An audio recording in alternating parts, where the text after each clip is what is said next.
ఇంతవరకు చక్కని పాటతో దేవుని మహిమపరిచినటువంటి వైరవరకు ఉన్నానండి. ఇప్పుడు మరి మన ఇంటర్సెసరీ బైబిల్ రీడింగ్ అందరూ చేసినటువంటిట్లయితే ప్రసంగి 4వ అధ్యాయం 1 నుంచి 6 వచనాలు ఉత్తర ప్రకృత రీతిలో చదువుకుందామండి. ప్రసంగి 4వ అధ్యాయం 1 నుండి 6 వచనాలు. చివరి వచనం అందరూ కలిసి చదువుకుందామండి.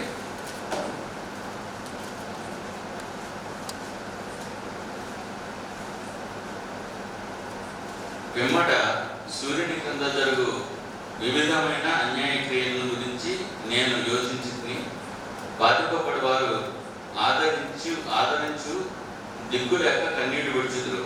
వారిని బాధపెట్టి వారు బలవంతులు కనుక ఆదరించేవాడు ఎవడనూ లేకపోయాను.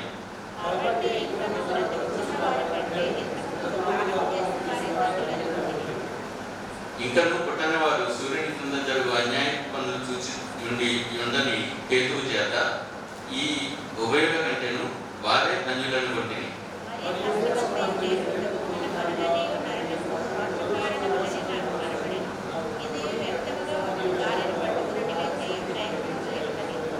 బుద్ధిహీనుడు చేతులు ముడుచుకొని తన మాంసము భక్షించను. సమయం రెండు చేతుల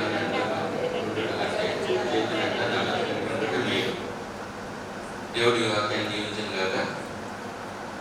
ఈరోజు మనకి ఆతిథ్యం ఇవ్వడానికి సిద్ధపడిన వారు సిహెచ్ జీవన్ రాజు గారు కుటుంబం.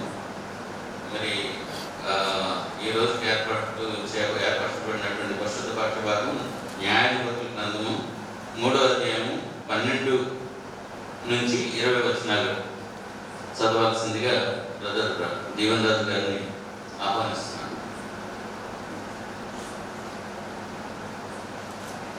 తర్వాత సిస్టర్ డెక్సిల్వా గారు వచ్చి ప్రార్థన చేస్తారు.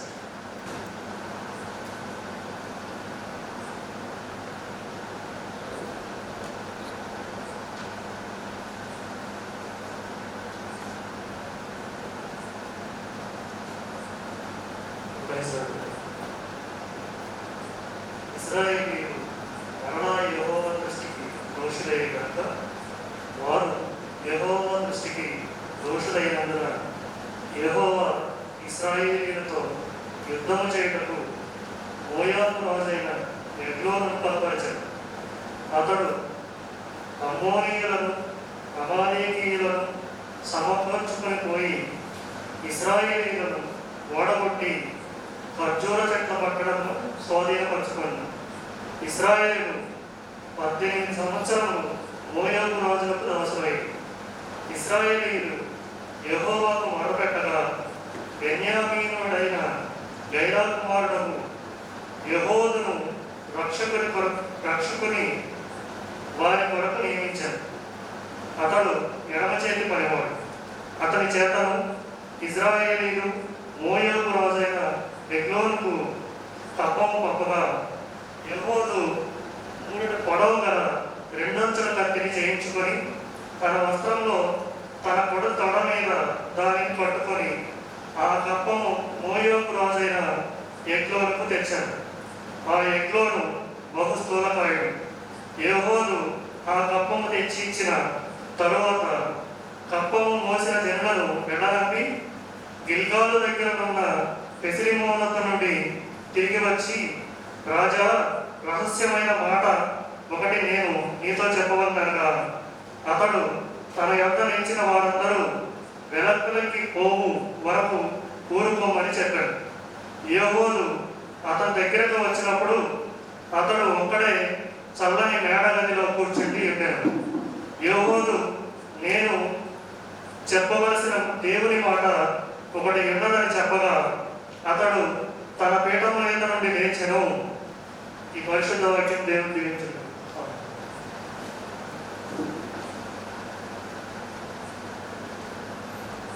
మహోన్నతుడ మహనీయుడ కన్నుల రాజా సర్వోన్నతుడ సర్వ సృష్టికర్త సర్వాన్ని సృష్టించిన మహేశ్వర మీకు వందనాలు స్తుతులు స్తోత్రం చెల్లించుకోమన్నాయి. ఈ రక పక్షాన్ని అందరి కోసం పాదాలకు వచ్చిన మా ప్రార్థనలకు ఇంతవరకు జరిగించిన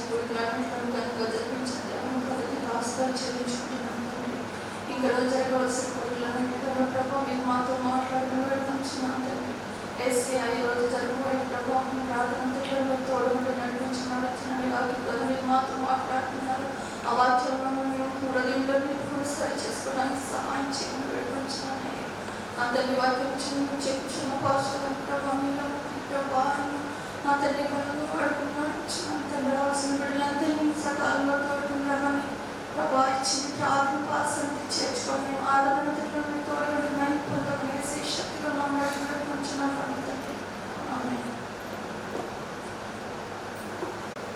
వర్షపానంతరం మన మాస్టర్ గారి వాక్యాన్ని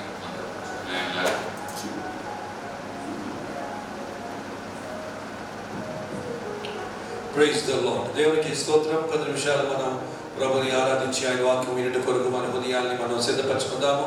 ప్రైజ్ ద లార్డ్. అందరూ చెప్పండి హల్లెలూయా హల్లెలూయా. ఓకే, మంచిది. నేను దినాన మనకు ఉత్తినియేలు అనేటువంటి మొదటి న్యాయాధిపతి గురించి మనం మీరు విని ఉంటారు అని విని ఆనందించి కొన్ని విషయాలు నేర్చుకుని ఉంటారని నేను నమ్ముతున్నాను. అయితే ఈరోజు మనం రెండవ న్యాయాధిపతి దగ్గరికి మనం వెళ్ళబోతున్నాం. సో చాలా నేను ఈరోజు ఈ పాఠం కూడా సిద్ధపరచుకుంటుగా చాలా విషయాలు నేను నేర్చుకోవడం జరిగింది. నాకు తెలియని విషయాలు చాలా విషయాలు నేర్చుకున్నాను. అందులో మీతో ఇవన్నీ కూడా పంచుకోవడానికి కూడా నేను సంతోషంగా ఎదురు చూస్తున్నాను. దేవుని స్తోత్రం కలుగునుగా కథ చెప్పడం సరే. హల్లెలూయా. మంచిది. కనుక తొందరగా మనం వెళ్దాం. నేను ఈరోజు 3 విషయాలు నేను మీతో ధ్యానం చేస్తాను. ఓకే, మొట్టమొదటిగా యెహూదు అనే వ్యక్తి ఎవరు అనేటువంటి కొన్ని విషయాలు, యెహూదు గురించి ఒక 6 వాస్తవాలు మనం మీతో పంచుకుంటాను. ఆ తర్వాత అతడు న్యాయాధిపతిగా వచ్చినటువంటి కాలంలో ఇశ్రాయేలు మీద మోయాబీయుల యొక్క పరిపాలన దండన జరుగుతూ ఉన్నది. ఆ యొక్క మోయాబీయుల యొక్క రాజు ఎవరంటే ఎగ్లోను. సో ఈ ఎగ్లోను గురించి కొన్ని విషయాలు నేను పంచుకుంటాను. ఆ తర్వాత 3వ భాగం ఏంటంటే మనము ఈ యొక్క యెహూదు అనేటువంటి యొక్క కొద్ది పాఠముల నుంచి యెహూదు గురించినటువంటి చరిత్ర భాగంలో నుంచి మనం నేర్చుకోవాల్సిన పాఠాలను మనం ఈరోజు ధ్యానం చేస్తాం. ఓకే, సో కనుక మన ఆత్మీయ జీవితంలో దిద్దుబాటు అనేది ఎప్పుడు వస్తుందంటే మనం ఆత్మీయ విషయాలు నేర్చుకున్నప్పుడు, ఆత్మీయ విషయాలు మనం గ్రహించినప్పుడు, పాఠాలను మనము అర్థం చేసుకున్నప్పుడు మనం దిద్దుకోవడానికి వీలవుతుంది అన్నమాట. ఓకే, సో కనుక ఈ 3 విషయాలు మళ్ళీ చెప్తున్నాను. నెంబర్ 1 మనం ఫస్ట్ యెహూదు గురించి కొన్ని విషయాలు చెప్తాను. నెంబర్ 2 ఎగ్లోను గురించి కొన్ని విషయాలు చెప్తాను. నెంబర్ 3 మనము ఈ యొక్క సందర్భంలో నుంచి మనం నేర్చుకోవాల్సినటువంటి పాఠాలు, ఈ 3 అంశాలు ఈరోజు నేను మీతో బోధించబోతున్నాను.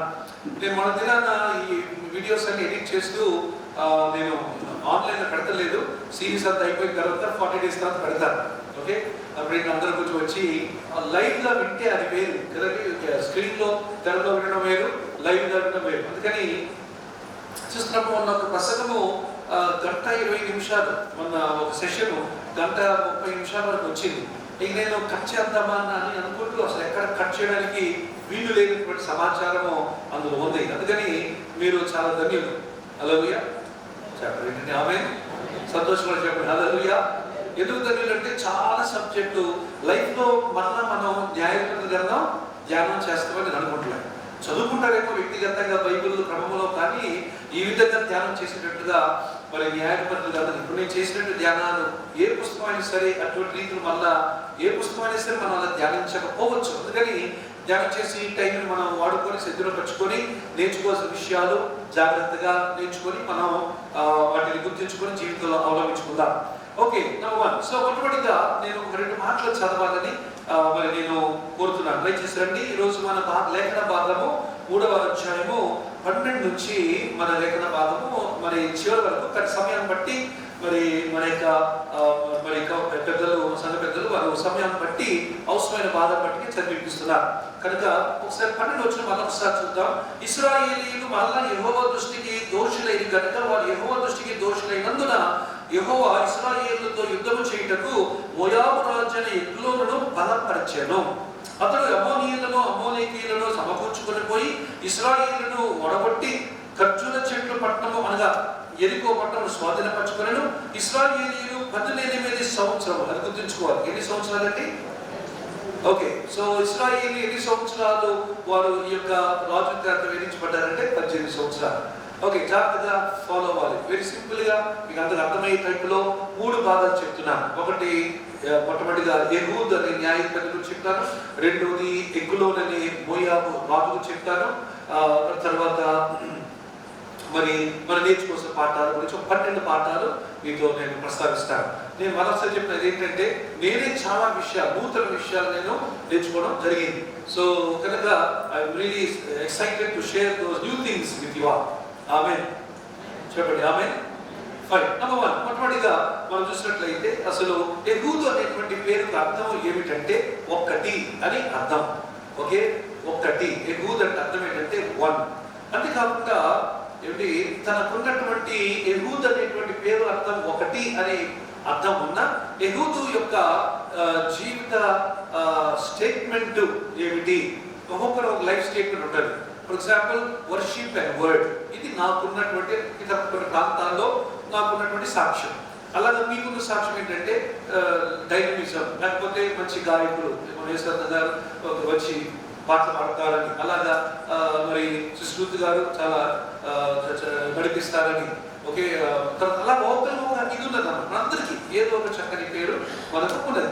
అలాగా మరి యెహూదికి ఉన్నటువంటి పేరు ఏంటంటే డిసెప్షన్ అండ్ డార్క్నెస్. అంటే అర్థం ఏంటంటే మరి డిసెప్షన్ అంటే అర్థం ఏంటంటే మోసం. ఒక విధంగా చెప్పాలంటే సో మోసము చీకటి అనేటువంటి ఒక టైటిల్ యెహూదికి ఇవ్వబడింది. అసలు బైబిల్ గ్రంథంలోనంట ఈ యొక్క భాగాన్ని చదివినటువంటి వారు యెహూదు ఏంటి చంపిన వైనమును చూసినట్లయితే ఇది ఒక జేమ్స్ బాండ్ మూవీ లాంటిదని ఒక వ్యాఖ్యానకర్త చెప్పాడు.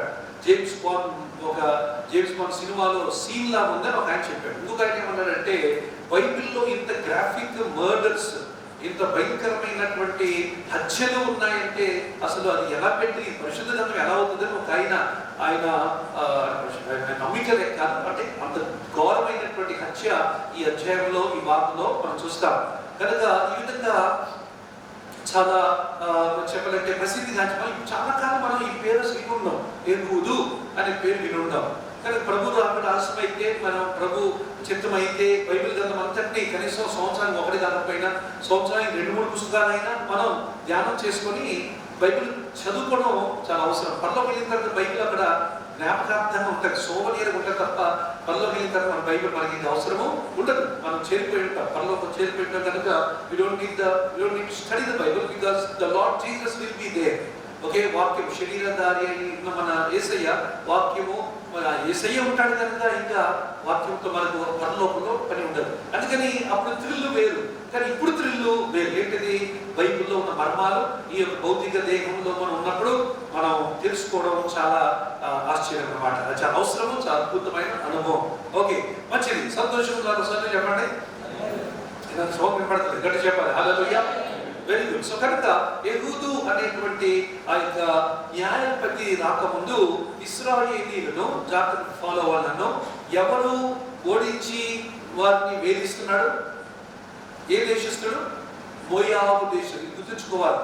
ఓకే, ఈ యొక్క ఇప్పుడు ఇశ్రాయేల్ దేశంలో మోయాబు రాజు అయినటువంటి ఎగ్లోను ఇశ్రాయేల్ను ఓడించి యెరికో పట్టణమును తన రాజధానిగా చేసుకొని యెహోషువ చెప్పాడు, ఎవరైనా యెరికో పట్టణాన్ని కడితే వాడు శాపగ్రస్తుడు అని చెప్పాడు. అయినా ఇతని మాట వెనక యెరికో పట్టణాన్ని మళ్ళా కట్టుకొని ఆ పట్టణంలో బస వేసి అక్కడి నుంచి ఏం చేశాడంటే 2 జనాంగములను, అనగా అమోరీలు చూసాం కదా, అమోరీలను మరియు అమ్మోనీయులను, అక్కడ మనం చూసినట్లయితే ఎవరంటే వారు 2 అమలేకీలను మరియు అమ్మోనీయులు, అమోనైట్స్ అండ్ ది అమలకైట్స్, వీళ్ళిద్దరిని కూడా పోగు చేసి వారిద్దరు మోయాబీయులు, అమోలేకీయులు, అమ్మోనీయులు ముగ్గురు కూడా కలిసి ముగ్గురు యొక్క కూటమికి ఈ ఎగ్లోని రాజు ఒక మరి లీడర్గా ఉంటూ ఇశ్రాయేలు మీద దాడి చేశారు, ఓడించాడు, వారిని వేధించడం మొదలెట్టాడు.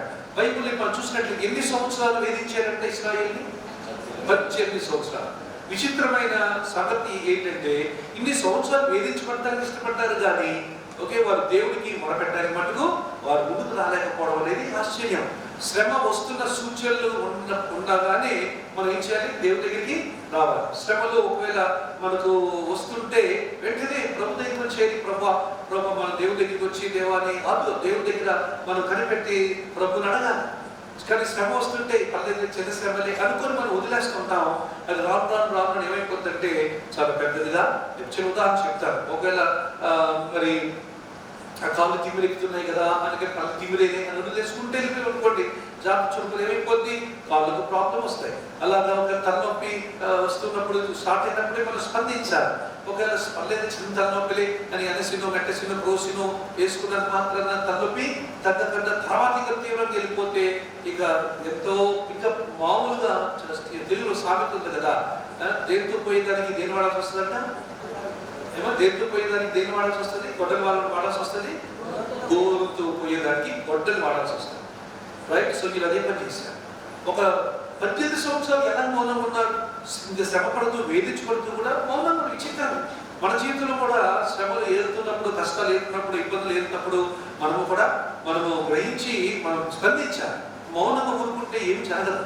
అదనంటే మన దేవుడు జ్ఞానం ఇచ్చాడు, బుద్ధి జ్ఞానము ఇచ్చాడు. ఆ బుద్ధి జ్ఞానం బట్టి నేను ఎందుకు ఇలా జరుగుతుంది, ఎందుకు ఇలా పరిస్థితి ఉందో వెంటనే దేవుడి దగ్గరికి వెళ్ళాలి. దావీదు నేర్చుకున్నటువంటి ఒక అద్భుతమైన పాఠం అది అనమాట. శ్రమరాంగానే దావీదు దేవుడి దగ్గరికి వెళ్ళిపోయేవాడు, దేవుడి దగ్గర అమలార్చేవాడు. పరుపును కూడా కన్నీళ్లతో తడుపుకున్నాడంట అనేక మార్లు. రాత్రంతా పరుపు తడిచిపోవడం కన్నీళ్ళకి అనేది మనకు అనుభవం లేదు. మనకు ఖర్చుగా సరిగ్గా తడవదు. ఇక కన్నీళ్ళతో మనం తిండు పరుపు ఎక్కడ తెలుస్తుంది, మన వల్ల అవ్వదు. అటువంటి రీతిలో స్పందించేది కనుక వాళ్ళు మనకి ఈరోజు విశ్వాస తండ్రులుగా వాళ్ళు ఉన్నారు. ఓకే. సో కనుక యెహూదు గురించి ఒక 6 విషయాలు మనం చూద్దాం. నంబర్ 1, ఫస్ట్ ఆఫ్ ఆల్ ఆయన తండ్రి పేరు గేరా. గేరా అనేటువంటి ఆ పేరు అర్థం ఏమిటంటే గోధుమ గింజ, గ్రెయిన్. ఓకే. సో గేరా అంటే అర్థం ఏంటంటే గోధుమ గింజ. సో గోధుమ గింజ గురించి బైబిల్ ఏం చెప్తుంది? Grain. What does the Bible tell about grain? గోధుమ గింజ గురించి ఏం చెప్తుంది బైబిల్? చెప్పండి ఎవరైనా, మనకి ఎలా చెప్పండి. బైబిల్ ఏం చెప్తుంది? గోధుమ గింజ భూమిలో పడి సావకుడిలా ఒంటిగా ఉండును, ఆ చచ్చినడిగా విస్తారంగా బహుగా ఫలించును. సో ఇక్కడ 2 థింగ్స్. గోధుమ గింజ నంబర్ 1, ఫస్ట్ ఆఫ్ ఆల్ ఆ కాంటెక్స్ట్ బట్టి యోహాను సువార్త 12వ అధ్యాయము ఓకే మరి 24వ వచనం కాంటెక్స్ట్ బట్టి చూసినట్లయితే అక్కడ యేసు ప్రభువు యొక్క మరణము, పునరుద్ధానము, భూస్థాపన, పునరుద్ధానం గురించిన కాంటెక్స్ట్ అన్నమాట. సో ఇది ఈ గోధుమ గింజ ఎవరికి రెఫరెన్స్ అన్నమాట? డైరెక్ట్ గా యేసు ప్రభు వారికి reference. Praise the Lord. Number 2, రెండోది అవలంబనలో అప్లికేషన్ ప్రాసెస్ వచ్చినప్పుడు మనం కూడా గోధుమ గింజ వల్లే భూమిలో పడి చావకపోతే ఒంటిగా ఉంటాం. మనం లోకం గురించి, లోకంలో ఉన్న పాపాల గురించి, లోకంలో ఉన్నటువంటి భోగాల గురించి మనం చనిపోకపోతే మనం కూడా ఫలించము అనేటువంటి దానికి మనం కూడా వర్తిస్తాం. సో గోధుమ గింజ అంటే 2 అర్థాలు చెప్పారు. నంబర్ 1 యేసయ్యకు అది సూచన. నంబర్ 2 అది మన జీవితానికి సూచన. మనము కూడా యేసయ్యను పోలి మనము ఏం చేయాలన్నమాట? ఆయన సిలువ వేయబడిన తర్వాత ఆయన చనిపోయి సమాధి చేయబడ్డారు, తిరిగి లేచిన ప్రకారం మనము కూడా క్రీస్తుతో సిలువ వేయబడిన వారు అయినట్లయితే ఆయనతో పాటు మనము సమాధి చేయబడితిమి. కొలస్సీ పత్రిక 2వ అధ్యాయం 12, 13 వచనాలు. ఓకే. రోమాపత్రిక 6వ అధ్యాయం 3, 4, 5, 6, 7 వచనాలు. ఈ 2 రెఫరెన్సెస్ మళ్ళీ చెప్తున్నా.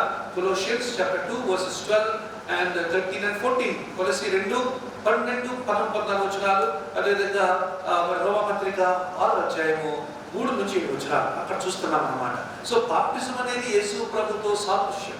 యేసు ప్రభుతో చనిపోయిన మనం యేసు ప్రభుతో సమాధి చేయబడాలి, యేసు ప్రభుతో తిరిగి లేస్తాం, యేసు ప్రభుతో జీవిస్తే రేపు యేసు ప్రభుతో మహిమలో కనబడతాం. సో గోధుమ గింజ అని తీసి పారేయకూడదు, దాంట్లో ఇంకా సారాంశం ఉందన్నమాట. So 2 things, it refers to Jesus, number 1, and number 2, it refers to your life and my life. యేసు ప్రభుకి సూచన ఇది గోధుమ గింజ, మన జీవితానికి కూడా సూచన ఉన్నది. అది ఆయన పేరు. ఎవరి పేరు? యెహూదు యొక్క తండ్రి పేరు. మీకు అర్థమవుతుంది. సో పేర్లు కూడా అనుభవంగా లేవు. బైబిల్లో ఉన్న ప్రతి పేరుకి ఒక అర్థం, ఒక భావం, ఒక అద్భుతమైనటువంటి సారాంశం ఉన్నదని మనం అర్థం చేసుకోవాలి. ఓకే. That's number 1. నంబర్ 2, రెండోది ఇతడు యెహూదు అనేవాడు బెన్యామీను గోత్రమునకు సంబంధించిన వాడు. నా ఇక్కడ నుంచే కొన్ని ఇంట్రెస్టింగ్ థింగ్స్ నేను నేర్చుకున్నాను, మీకు పంచుకోబోతున్నాను. ఓకే. సో బెన్యామీను గోత్రం, బెన్యామీనుకు ఉన్నటువంటి పేరు మరి 49 అధ్యాయం ఆది కారణం చూసినట్లయితే భక్షించే ఎవరంట రేవనస్ వుల్ఫ్ అని యాకోబు బెన్యామీను మీద దీవిస్తున్నప్పుడు పలికిన మాట భక్షించే గుంటనక్క. అది ఆయనకున్న బెన్యామీనికి తన తండ్రి పెట్టిన పేరు. అలాగే భక్షించేటువంటి ప్రక్రియలోనే తన జీవితాంతం గడిపాడు బెన్యామీన్. అటువంటి పేరు కలిగిన మరి గోత్రంలో పుట్టినవాడు. ఒక విధంగా మన పేరు చాలా ఉండొచ్చు, కానీ పేరు తగినట్టుగా ఒక చెడ్డ అర్థమైతే పేరు తగినట్టుగా ఉండాల్సిన అవసరం లేదు. మనం మంచిగా ఉండొచ్చు. ఫర్ ఎగ్జాంపుల్ మరి ఇండియాలో మంచి పేరు మోసిన దైవజనుడు ఉన్నాడు. ఆయన మంచి అద్భుత స్వస్థత వరాలు కలిగిన దైవజనుడు. ఆయన పేరేంటి? డేవిడ్ సమయలు పౌల్ గారు. ఆయన పేరు రాంబాబు. మీరు వినుంటారు, గుల్బార్గా కర్ణాటకలో మంచి one of the top evangelist from India, world evangelist from India. అనేక దేశాల్లో ఆయన పేరు రాంబాబు. పేరేమో రాంబాబు, కానీ చేసేదేమో దేవుని యొక్క సేవ. సో కనుక పేరు రాంబాబు కదా, అయ్యో పొయ్యో అని నలిగిపోయి కృంగిపోవాల్సిన అవసరం లేదు. మాట కదండి. అందుకని కొన్నిసార్లు మన పేరు ఒకవేళ ఏదైనా సరే, you don't have to let the negative part of your name to rule your character. నీ మాటలో ఉన్నటువంటి ఒక చెడ్డ భావం ఏమైనా ఉన్నట్లయితే, తప్పుడు భావం ఉన్నట్లయితే అది నీ జీవితాన్ని పరిపాలించడానికి అవకాశం ఇవ్వాల్సిన అవసరం లేదు. ప్రతి ఒక్కరికి మంచి అర్థాన్న పేరు ఉండకపోవచ్చు. కొందరికి ఏమో రమేష్ అంటే అర్థం ఏంటి, తర్వాత కొందరికి సురేష్ అంటే అర్థం ఏంటి, సురేష్ రాలేదు కనుక సు అంటే మంచి, రేష్ అంటే కిరణాలు, రమేష్ అంటే అర్థం ఏంటి, రా అంటే అర్థం ఏంటి, దైవ కిరణాలు. ఇలాగా మహేష్ అంటే అర్థం ఏంటి, అది కూడా మా అనగా స్త్రీ గాడెస్, ఒక స్త్రీ దేవుడైనటువంటి స్త్రీ అయిన దేవుడి యొక్క పోలిక, అటువంటి మరి కిరణాలు. ఇలా రకరకాల పేర్లు ఉన్నాయి. తర్వాత కానీ మనం సరే పేరు మంచిదైతే వెరీ గుడ్. ఈవెన్ దెన్ ఇంకొకరు ఉన్నాడు ఇక్కడ శ్రీకాకుళంలో మన బ్రాంచ్ చర్చిలో ఒక ఆయన పేరు పెట్టారావు. కానీ ఆయన సంఘంలో ఆయన మంచి సంఘ పెద్దగా పేరు పెట్టారు. తర్వాత నేనే బాప్టిజం ఇచ్చేటప్పుడు నేను కట్టిన ఫస్ట్ చర్చి సభ్యులు అన్నమాట. ఆయన పేరు పెట్టారావు. కానీ ఆయన పెట్టారావు కనుక ఆ విధంగా నీచంగా బతకాల్సిన అవసరం లేదు. పెట్టారావే పేరు కాబట్టి బతికేది మటుకు ఇప్పుడు సంఘ పెద్దగా అక్కడ చాలా చక్కగా మంచి మాదిరిగా జీవిస్తారని చెప్పి నేను వింటున్నాను. సో బెన్యామిన్ అనేటువంటి పేరుకి అర్థం ఏంటంటే భక్షించే గుంటనక్క, రేవనస్ వుల్ఫ్. బట్ అటువంటి భక్షించే గుంటనక్క పేరు ఉన్నటువంటి ఈ గోత్రం నుంచి దేవుడు ఎవరు లేపాడు? చాలా మంది లేపాడు. అందులో ఫేమస్ ఓల్డ్ టెస్ట్మెంట్ ఫేమస్ పేరు ఎవరంటే చెప్పండి. ఓల్డ్ టెస్ట్మెంట్ లో బెన్యామిన్ గోత్రం నుంచి వచ్చినటువంటి పేరు మోసిన వ్యక్తి ఒక పేరు చెప్పండి, సౌలు గారు. మరి కొత్త నిబంధనలో కూడా పేరు మోసినట్టు ఒక పేరు చెప్పండి. ఆయన కూడా పేరు కూడా సౌలే.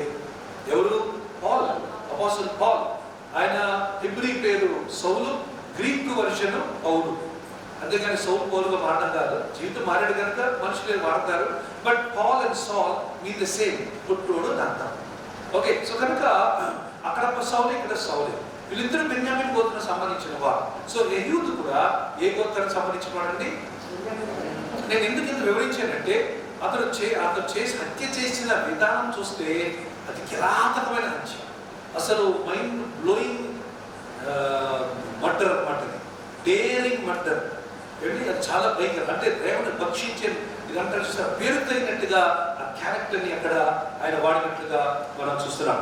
అందుకని బెన్యామిన్ దీని గురించి మనం చూసినట్లయితే దీని గురించి ఇంకొక మాట ఉంది. దినవృత్తాంతాల మొదటి గ్రంథం 12వ అధ్యాయము 2వ వచనం చూసినట్లయితే వీరిలోనంట మరి లెఫ్ట్ హ్యాండర్స్ ఎక్కువ ఉన్నారంట. వీరిలో ఎడమ చేతి వాటం ఉన్నవారు చాలా ఎక్కువని, తర్వాత ఈ యొక్క బాణాలు వేసేటువంటి వాటిలో నైపుణ్యత కలిగి ఉన్నవారని, ఎక్స్పర్ట్ ఆర్చర్స్. ఆర్చర్ ఏమంటారు తెలుగులో? బాణం వీళ్ళు. సో కనుక ఈ యొక్క ఆర్చరీలో నంబర్ 1. తర్వాత వాళ్ళు చూసినట్లయితే మరి కుడి చేతితోనూ ఎడం చేతితోనూ కూడా వాళ్ళు రాళ్ళు తీసిన బాణాలు వదిలేవారంట. ఈ యొక్క ఒడిసెను కూడా ఒడిసెను వాడేవారు. కుడి చేతి తీసిరేవారంటే ఎడం చేతితో తీసిరేవారంట. వాళ్ళు యాంబిట్ ఎక్స్ప్రెస్ అని అంటారు. తర్వాత పాయింట్స్ వస్తే రాయకండి. సో కనుక ఈ బెన్యామిన్ గోత్రంలో ఉన్నవారు ఎక్కువ ఎడమ చేతి వాటం ఉన్నప్పటికీ 2 చేతులు వాడుగా ఉన్నవారట. ఇది వీళ్ళ గురించి మనం చూస్తున్నటువంటి ప్రాముఖ్యమైన విషయం. మీకు అర్థమైంది ఇప్పుడు? యెహూదు ఏ చేతి వాడటం చూసాం? ఎడమ చేతి వాడటం.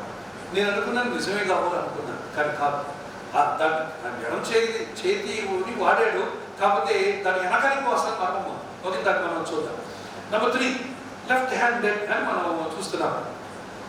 అయితే లెఫ్ట్ హ్యాండ్ అనేది లెఫ్ట్ హ్యాండర్స్ గురించి మనం చూసినట్లయితే ఎడమ చేతి వాటం ఉన్నవారంట మోసం చేసేవారంట. అందుకే నేను పేరు చెప్పాను మీకు, 500 రెడ్ మార్క్స్ పెట్టే చూడండి, డిసెప్షన్ అండ్ డార్క్నెస్. ఓకే, జీవితంలో మనము సాతాన్ని మోసం చేయడం నేర్చుకోవాలి. జీవితంలో మనం అపవాదిని తంత్రాలను ఎరిగిన వారమై వాళ్ళని మనము అంటే సాతాను మీద దాడి చేయడం నేర్చుకోవాలి. ఓకే, సాతాన్ని మోసం చేయడం నేర్చుకోవాలి. ఒక చెప్పాలంటే ఇది సాధ్యమంటే సాధ్యమే, వై నాట్? ఇది సాధ్యమే. ఇది తప్పసరి ఇక్కడ వాడు సర్వజ్ఞుడు కాదుగా, వాడు సర్వజ్ఞుడు, వాడు ఎన్నో ఎత్తులు వేస్తున్నాడు, పై ఎత్తులు వేస్తున్నాడు మన ఒక్కరి గురించి. కానీ దేవుడు మహాకృపను బట్టి మనం ఆ ఎత్తులు పై ఎత్తులు తన్నుకుంటూ దాటుకుంటూ ఈ విధంగా మనం విడుదల పొంది మనం దేవుడి కొరకు నిలబడగలుగుతున్నాం. సో కనుక లెఫ్ట్ హ్యాండర్స్ కి ఉన్నటువంటి ఒక ఇది యూనివర్సల్ ఏమంటారంటే సార్వత్రికమైనటువంటి అభిప్రాయం, యూనివర్సల్ ఒపీనియన్ ఏంటంట, ఈ యొక్క ఎడమ చేతి మాట ఉన్నవారు సాధారణ వాళ్ళు మోసగాళ్ళని. ఎందుకంటే అందరూ కుడి చేయి చూస్తుంటారు, కుడి చేయి ఎదురు చూస్తుంటారు కదా. అందుకని ఇప్పుడు ఎడమ చెయ్యి వీడి ఎడమ చెయ్యో మనం ప్రోత్సహం అంటాం మనం కదా, అని మనం తెలియదు కదా, ఎక్స్పెక్ట్ చేయాలి. సో మోస్ట్ అన్ఎక్స్పెక్టెడ్, అదే డిసెప్షన్. ఓకే, ఊహించని కార్యాలు ఎడమ చేతితో చేయవచ్చు, ఎడమ చేతి మాట ఉన్నవారు. ఓకే, నాకు తెలిసి ఒకసారి ఒక స్కూల్లో ఉన్నప్పుడు చాలా సంవత్సరాల క్రితం అందరం ఏం చేస్తాం, టీచర్ పిలిచినప్పుడు ఒక తప్పు చేసాడు, ముందుకు వెళ్ళాడు. ఈయన రెడీగా కుడి చేతితో వాయిస్తారు కదా చెప్పి ఇలా రెడీగా వెళ్ళేలా ఉన్నాడు అన్నమాట. తిరిగి చూస్తే ఎడమ చేతి అన్నాడు. ఏంటంటే చూస్తే ఆ మాస్టర్ గారు ఎడమ చేయవాలి, అసలు తీసి ఎంత పడుతున్నాడు, కొరత తప్పించుకున్నాడు. ఇందులో ఎడమ చేయవచ్చు పట్టేసి మొత్తానికి అంత మీ అందరూ వస్తాను బాబు, ఈయన కుడి చేతి ఎడమ చేతి పడుతున్నారంటే కాదు, ఎడమ చేయి వాడమంట. కానీ సర్ప్రైజ్ అనమాట, సర్ప్రైజ్ ఎలిమెంట్ అనేది అదే డిసెప్షన్, అదే మోసం. Okay right. ఇంకొకటి 3వ విషయం, 4వ విషయం చూసినట్లయితే స్టడీస్లో తేలినటువంటి పరిశోధనలో తేలిన ఒక విషయం ఏంటంటే ఎడమ చేతి వాటం ఉన్నవారు ఎక్కువ మార్కులు సంపాదిస్తారట. ఏమో మరి నాకు తెలియదు, అది యూనివర్సల్ స్టడీ, ఎడ్యుకేషన్ స్టడీలో తేలినటువంటి విషయం. ఎడమ చేతి ఇక్కడ ఎడమ చేతి వాటం వాళ్ళు ఉన్నారండి ఇనిబడికి ఏం చేత రాస్తారు మీరు? ఎడమ చేతి రాయగలరా మీరు?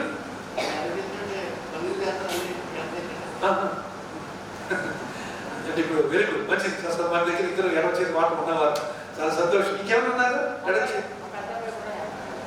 Good, thank you. సో వీరికి ఉన్నటువంటి ఎడమ చేతి మాట ఉన్న వాళ్ళకి ఉన్న పేరు ఏంటంటే మంచి మార్కులు వారికి వస్తాయి. అంతేకాకుండా చూడండి, క్రియేటివిటీ, ఇమాజినేషన్ అండ్ ఇంట్యూషన్, ఆలోచన ఇవన్నీ ఎక్కువ ఉంటాయంట. ఎడమ చేతి వాటి ఉన్న వాళ్ళకి క్రియేటివ్ ఉంటుందంట, అంటే సృజనాత్మకమైన శక్తి, ఎక్కువ ఇమాజిన్ చేసుకుంటారంట. తర్వాత పగటి ఏమంటారంటే డే డ్రీమింగ్ అంటే అర్థం ఏంటంటే ఎక్కువగా కళలు కట్టు ఉంటారు. ఇది చేయాలి, అది చేయాలి, ఇలా చేయాలి, అలా చేయాలి అని అనుకుంటాం, అది డే డ్రీమింగ్ అనమాట.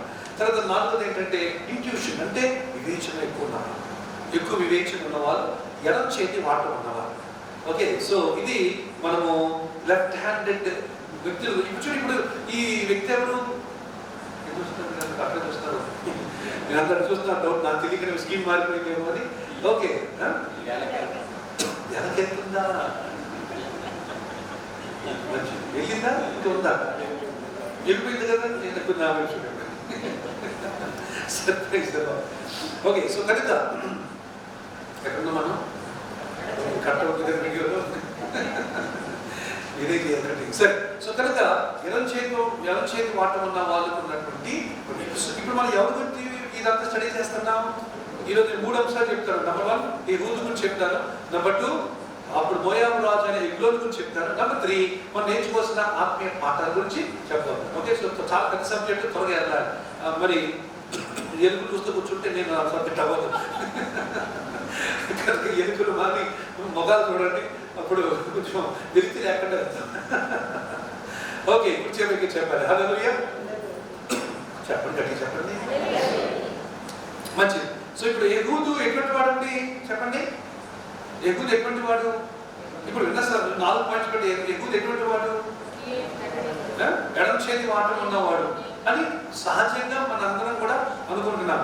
అయితే ఇక్కడ వాడినటువంటి పదము, అతడు ఎడమ చేతి వాటము గురించినటువంటి వాడిన పదమును మూల భాషలో, ఓకే, హెబ్రీ భాషలో చూస్తే అర్థం మొత్తం మారిపోయింది. అదే నేను నేర్చుకున్న చాలా చాలా సంతోషించి ఓహో అంటే సంథింగ్ న్యూ కదా, ఏంటి కొత్తదనం అంటే దాంట్లో చూద్దాం. దానికన్నా ముందు ఎడమ చేతి వాటం ఉన్న వారిలో అరిస్టాటిల్, గ్రీక్ ఫిలాసఫర్ ఎడమ చేతి వాటం ఉన్నాడంట. మోజార్ట్ అనేటువంటి ఒక జర్మన్ మ్యూజిషియన్, ప్రపంచంలో ప్రసిద్ధిగాంచిన నంబర్ 1 మ్యూజిక్ కంపోజర్ ఎవరంటే మోజార్ట్, బీథోవెన్. వీళ్ళిద్దరిని కూడా గట్టిగా ఇంగ్లీష్ షేక్స్పియర్ ఎలాగో, ఇండియాకి గాంధీ గారు ఎలాగో, అలాగా మ్యూజిక్ సంగీతానికి మోజార్ట్ అండ్ బీథోవెన్ అని ఇద్దరు చాలా వాళ్ళు God's of music for the world అదనమాట. ఈయన కూడా ఎడమ చేతి వాడు. బిల్ గేట్స్ ఎడమ చేతి వాడు ఉన్నవాడు. అండ్ బారక్ ఒబామా ఆయన కూడా ఎడమ చేతి వాడు. ఆయన ఇలా పడతా ఉంటాడు, చెప్పారు ఇలా పడతాడు, చెప్పారు ఇలా పడుతూ ఉంటారు. ఓకే, మంచిది. సో కనుక ఎడమ చేతి వాటిలో ఉన్నవారు ఎవరన్న వాళ్ళు క్రియేటివిటీ, ఇమాజినేషన్ అండ్ ఇంట్యూషన్, ఎక్కువగా ఆలోచన, వివేచన, తర్వాత తెలివి ఎక్కువగా ఉన్నవారట ఎడమ చేతి వాటము ఉన్నవారు. అందుకని దేవా నేను ఎందుకు ఎడమ చేతి పుట్టలేదు అని ఆలోచించకండి. మనం ఎలాగ పుట్టాలని దేవుడు ప్లాన్ చేశాడో అలాగ మనల్ని పుట్టించాడు. నమ్మిన వారు ఆమె చెప్పండి, దేవుడికి థ్యాంక్స్ చెప్పండి. థ్యాంక్స్ శబ్దం రావట్లేదు, గట్టి చెప్పండి. Thank you lord for creating me as I am. నేను ఉన్న నా పాటను నన్ను సృష్టించడానికి వందనాలు దేవా. రైట్. నంబర్ 5 ఐదో విషయం చూసినట్లయితే, ఓకే, దాన్ని ఏమంటారంటే అంబిడెక్స్ట్రస్. అంబిడెక్స్ట్రస్ అంటే ఎవరంటే కుడి చేతితో రాస్తాడు, ఎడమ చేతితో కూడా రాస్తాడు.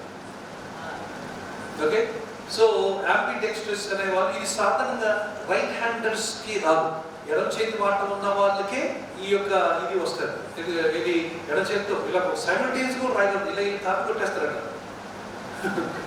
మనం బుక్ చూసుకొని ఇల్లు చూసుకొని ఇల్లు చాలా ఒక చేతితో చేతులు అలా కాకుండా ఇల్లు ఇలా చూసుకొని ఇలా కొట్టేస్తారంట, ఇది చూసుకుని ఇట్లా గీసేస్తారంట. 2 చేతులతో కూడా లెక్క రాసేస్తారంట. 2 చేతులతో బోర్డు మీద వెళ్ళి మరి ఏమంటుంది దాన్ని క్యాల్కులేషన్స్, డయాగ్రామ్స్ వేసేస్తారంట. 2 చేతులతో చక్కగా బొమ్మ వేసేస్తారు. మనం ఒక చేతితో వేయడానికి ఇబ్బంది పడతాం. అంబిడెక్స్ట్రస్ అని అంటారు. అంటే 2 చేతులతో వాడుక ఉన్నవాడిని అంబిడెక్స్ట్రస్ అంటారు. సో కనుక బహుశా ఎహూదు అనేవాడు అంబిడెక్స్ట్రస్ కావచ్చేమో అనేటువంటి ఒక ఆలోచన మరి పండితులు మరి పరిశోధకులు వ్యక్తం చేస్తారు. కారణం ఏంటంటే చూద్దాం. ఓకే, లాస్ట్ ఇది ఇంపార్టెంట్. కాబట్టి కనపడుతుంది కదండి, అక్కడ ఒక హీబ్రూ వర్డ్ నాకు తెలియదు అనుకోండి, దాన్ని చదవడం హీబ్రూ రాదు, హీబ్రూ మాట అక్కడ ఉంది. ఇక్కడ వాడబడినటువంటి ఎడమ చేతి వాటం ఉన్నవాడు అనే పదం ఎక్కడైతే ఉందో తెలుగు బైబుల్లో, హీ వాజ్ లెఫ్ట్ హ్యాండెడ్ అని ఇంగ్లీష్ ఎక్కడ ఉందో, మూల భాషలో ఈ పదము అక్కడ మనం చూస్తాం. సో ఈ పదం యొక్క అర్థం ఏంటి తెలుసా? ఇదే చాలా వెరీ సర్ప్రైజింగ్ థింగ్. ఏంటంటే అతనికి చెయ్యి, కుడి చెయ్యి లేదు, లేకపోతే కుడి చెయ్యి అవట చేయలేదు. Okay, so he's handicapped. That is the mystery of Ehud which I was really surprised to learn. Okay, so Ehud ఎవరంటే ఒక అంగవైకల్యం గలవాడు. చెయ్యి ఎలాగో ఉన్నదో, దాన్ని పొట్టి చెయ్యి కోస ఎలా ఉన్నదో. ఓకే, మరి నిన్న మేము వెళ్తున్నప్పుడు ఎక్కడో కారు ఆగినప్పుడు ఒక ఆవిడ రోడ్ దగ్గర జంక్షన్ దగ్గర అడుక్కుంటుంది. ఆవిడ చెయ్యి ఎలా ఉందన్నమాట, ఇక్కడ కదండి, ఇక్కడ సైడ్ ఇక్కడ మన ఇక్కడ తిరుగుతుంది, అది ఇక్కడ తిరిగిపోయింది. ఇలా ఉంటుంది, ఇలా పట్టుకుంటుంది, ఇలా అడుగుతుంది రైట్ హ్యాండ్. సో బహుశా యెహూద్కి టూ ఆప్షన్స్ ఉన్నాయి. మాట ఒకటే కానీ ఏదో జరిగి ఉండదు. ఒకటి ఏంటంటే ఈ కుడి చెయ్యి అయినా పోయి ఉండాలి, రెండోది ఈ కుడి చెయ్యి అయినా మొత్తానికి అది పుట్టిదో లేకపోతే అవిటిదో అయి ఉండాలి. So Ehud was handicapped. That is the most amazing part of the story. ఈ కథలో ఉన్నటువంటి, ఈ సంఘటనలో ఉన్నటువంటి అద్భుతమైన విషయం ఏంటంటే అతడు ఎడమ చేతి వాడటం అంటే ఏంటంటే చెయ్యి తీయబడిన వాడు బలవంతంగా, అంటే పుట్టుకతో వచ్చిన ఎడమ చేయి వాడటం కాదండి. అది ఆ పదం ఏంటంటే అది బలవంతంగా ఎడమ చేతిని వాడుకోవాల్సిన వచ్చిన వాడు అని అర్థం. అంతే తప్ప పుట్టుకతో ఎడమ చేయి వాడటం ఉన్నవాడు కాదు. అయినా సరే మనం నేర్చుకోవాల్సిన పాఠం ఏంటంటే నేను ఎడమ చేతిలో కుడి చేయి పోయిందే, కుడి చేయి ఆపద చెయ్యే అని బాధపడ్డాడా? అదేమన్నా కొంచెం తన గురించి తనేమన్నా తక్కువగా, చీప్గా, ఇన్ఫీరియర్గా ఫీల్ అయ్యాడా? లేకపోతే నేను ఒక హ్యాండిక్యాప్డ్ అని ఏమన్నా భావించుకున్నాడా? మనం కొన్నిసార్లు ఇది లేదు అది లేదు మనం చాలా డిప్రెషన్ అయిపోతుంటాం. అంతే కదండి. మన కొన్నిసార్లు ఎదురైనప్పుడు లేకపోతే ఎందుకు మరి కలకనుందని చెప్పి ఒక అమ్మాయి చాలా డిప్రెషన్ పడిపోయేసి అసలు పాపం చాలా ఇబ్బంది పడేది. దాంట్లో ఎక్కడికని ఏడిపించేవాళ్ళు ఏంటి. కానీ తర్వాత మొత్తానికి వయసు ఇది కొద్ది అర్థమైంది. చెప్పారు, అమ్మా నువ్వు ఎలా ఉన్నావో దేవుడిని అలా చేశాడు, దేవుడిని అలా చేశాడో అదే నీ అందం అని చెప్పినప్పుడు ఏదో కానీ హ్యాండిక్యాప్ట్ అనేది మన సహజంగా మనం అనుకున్నంత తేలికైన విషయం కాదు. మనం దేవుడి కృపను అందరూ సంతోషంగా పర్ఫెక్ట్ ఉన్నాం కనుక మనకు బాగా తెలియదు. ఒకసారి ఆలోచించండి, గుడ్డల గురించి ఆలోచించండి, పొట్టి కాలంలో ఆలోచించండి, పోలియో వచ్చిన వ్యక్తి గురించి ఆలోచించండి, ఒకవేళ వేలు లేని గురించి ఆలోచించండి. సాధారణంగా మీరు చూస్తుంటారు 6,000, 12,000 ఉన్నటువంటి మరి వ్యక్తులు చూస్తుంటారు కదండి. మన దగ్గర ఉన్నారు, మన బంధువులు కూడా ఉన్నారు. కాకపోతే 2,000, 3,000 చూసిన ఉన్నారా? 2,000 ఉన్నాయి. ఆయన పాకిస్తాన్ క్రికెటర్ మొహమ్మద్ హఫీజ్ అని. నేను చిన్నప్పుడు ఆయన పాకిస్తాన్ బంతిని కుడి చేయి ఇలా ఉంటుంది, 2,000 ఉన్నాయి. కానీ ఆయనకున్న ఎడం చేయి చాలా బాగుంటుంది. ఆ ఎడం చేతితో ప్రాక్టీస్ చేసి Pakistan team international cricket player అయ్యాడు. తర్వాత మీరు కొట్టుకొని చూడండి నెట్లో, మొహమ్మద్ హఫీజ్, ఆయన పేరు హఫీజ్, HAFIZ. అతడు రికార్డ్స్ బ్రేకింగ్ స్పీడ్తో వేసేవాడు, ఈ ఎడం చేతితో పట్టుకొని వేసేవాడు. క్యాచ్ కూడా ఒకసారి లక్కీగా తప్పనిసరితో పట్టాడు, చిన్న క్యాచ్. వాళ్ళు డిఫెక్ట్స్ బట్టి వాళ్ళ యొక్క మరి వారి ఔచితనం బట్టి అంగవైకల్యములను బట్టి వాళ్ళు కుదించబడి బిగించబడి వారు మెత్తపడిపోయేసి సర్దుకుపోయేసి నిరాశ పడిపోలేదు. హ్యాండిక్యాప్ వారి యొక్క మరి ఈ యొక్క లోటులను అధిగమించారు. మనకి ఏ లోటు లేనప్పుడు మనం ధైర్యంగా ఉండకూడదు, మనం ఎందుకు ఇంకా ముందుకు దూసుకెళ్ళకూడదు? మన కాళ్ళు చేతులు అన్ని పనిచేస్తున్నాయి కదా. ఇంకొక ఆయన ఉన్నాడు, ఆయనకి యవనస్తున్నాడు, మన సేవ చేసుకున్నాడు. ఆయనకి మరి heart operation, open heart operation అయింది. మీకు తెలిసి ఎవరు ఆయన కొడుకు, 2 కొడుకులకి అయ్యాయి. బ్రదర్ ఉన్నారు, ఆయన కొడుకులకి 2 కొడుకులకి హార్ట్ ఆపరేషన్. ఒక అబ్బాయికి అయితే మరి ఓపెన్ హార్ట్ సర్జరీ అయింది. యవనస్తుడు సేవ చేసినప్పుడు గిటార్ కొడుతున్నాడు ఆయన. సో వీళ్ళందరూ అయ్యో నేను చిన్నప్పుడు నాకు ఆపరేషన్ అయిపోయింది అని కృంగిపోయి నిరాశ పడిపోలేదు కదా. వాళ్ళు ఔటి జీవితాన్ని, వారి లోపాలని కప్పుకొని వారు జీవించారు. అర్థమండి. So do not ever give priority to the weaknesses that you may have in your life. ఈ యెహూదులో నేర్చుకున్న విషయం ఏంటంటే కుడి చెయ్యి పోయింది లేదా అవిటిది అయిపోయింది. అందుకని కుడి భాగం పనిచేయదు. కానీ అయితే ఏమైంది, కుడి భాగం పనిచేయకపోతే ఏంటి, ఎలాగైనా సరే నేను ఏదో చేయాలి దేవుడి కొరకు చెప్పి ఏం చేశాడు, ఎడం చేతితో అలవాటు చేసుకున్నాడు. ఎడం చేతితో ఏదో నేర్చుకున్నాడు. ఎడం చేతితో అసలు పుర చేయితో అలా కత్తి 18 అంగుళాలు ఉంటుందంట. 1.5 feet ఉందంట. ఆయన వచ్చినటువంటి రాజు దర్బార్ నుంచి వచ్చినప్పుడు ఆ రాజు పక్కన ఉన్నటువంటి ఆ సైనికుల చుట్టూ ఉన్న కట్టాలేమో మరి 72 అంగుళాలు ఉంటుందంట. 72 inches అంటే ఎన్ని ఫీట్ అది? 6 feet అంత పొడవు కత్తులు ఇలా పట్టుకొని ఉంటారు. అటువంటిది 6 అడుగుల్లో కట్టినటువంటి వారి ముందు ఈయన అడుగున్నర కత్తి పట్టుకొని దాచుకొని వెళ్ళేది. ఎంత ధైర్యం కావాలి, ఎంత దమ్ము కావాలి, ఎంత తెగించాలి. దేవుడి కొరకు అలా తెగించేవారు కూడా బైబిల్లో ఉన్నారు. కేవలం దేవుడు చెప్పినందుకు నేను తొడుగుంటానని పంపిస్తానని చెప్పి కేవలం ఆత్మాభిషేకంతో వెళ్ళిన వారే కాదు, తెగించి వెళ్ళిన వారు కూడా బైబిల్లో చాలా మంది ఉన్నారు. మన జీవితాల్లో కూడా మనం తెగించడం నేర్చుకోవాలి. మన జీవితంలో కూడా కొన్ని విషయాలు మనం తెగించాలి. ఆమేన్ చెప్పండి, ఆమేన్. సో కనుక ఆయనకు కుడి చెయ్యి మరి వంకరపోయిందా, అవుటిదైపోయిందా, లేదా అసలు కుడి చెయ్యే లేని వాడు. మొత్తానికి ఈ గ్రీకులో ఉన్నటువంటి ఆ మాట, హీబ్రూలో ఉన్నట్టు ఆ మాట యొక్క అర్థం అదనమాట. 2 విషయం మనం చూసినట్లయితే అతడు మరి ఎడమ చేయి వాడటంగా పుట్టినవాడు కాడు, బలవంతంగా ఎడమ చేయి వాడవలసిన వచ్చిన వాడు. ఓకే అంటే అర్థం ఇంకా చెప్పింది అదే అనమాట. అందుకని అతడు మరి బలహీనత ఉన్నా సరే ఆ బలహీనత ఉండిపోకుండా ఉన్నదాన్ని వాడుకోవడం నేర్చుకున్నాడు. ఉన్నదాన్ని గుడ్డిగా ఉన్నాడు, గుడ్డితనంలో కూడా ఉన్నదాన్ని వాడుకున్నాడు. ఎవడైతే గుడ్డితనంగా ఉంది వాడుకున్నవాడు చెప్పండి, సంవత్సరం ఉన్నది. నేను గుడ్డోని ప్రభు నీకు ఏం చేయలేదు ప్రభావ అని అనుకోండి. ఇంకొకసారి నాకు అవకాశం ప్రభావ వీళ్ళందరినీ నేను లేపేసి నీకు కనపరుస్తా అన్నాడు. ఉన్నదాన్ని వాడుకున్న వాళ్ళు కాదు. ఇంకొక శిష్యుడు వచ్చాడు, పరిగెత్తుకుంటూ వచ్చాడు, అని చెప్పి బాబు పడుకోబెట్టి చూడబోతున్నాం రాబోయే దినాల్లో. ఇన్ఫాక్ట్ నెక్స్ట్ చాప్టర్ చూడబోతున్నాం. అలాంటి పడుకోండి, ఏ పని పడుకోండి, మంచిగా స్వీట్గా పాలు ఇచ్చింది అన్ని మొత్తం నిద్రపోతున్నాడు. అదే ఏమన్నా కత్తి లేదు, గొడ్డలు లేదు, ఏమి లేదు అని అనుకోలేదుగా. ఉన్నదాన్ని వాడింది. ఏమో దాని దగ్గర అడుగున్నారు మేకు, టెంట్లు కొడతారే టెంట్లు భూమిలోకి నిలబెట్టి మేకులు ఉంటాయి, ఆ మేకు తీసుకుంటారు. ఆ మేకు శుద్ధి ఉన్నదాన్ని వాడింది. ఉన్నదాన్ని ఈరోజు మనం లేని దాని గురించి ఆలోచిస్తున్నాం, కానీ ఉన్నదాని గురించి ఆలోచిస్తే ఎంతగా మనం దేవుని మహిమపరచవచ్చు.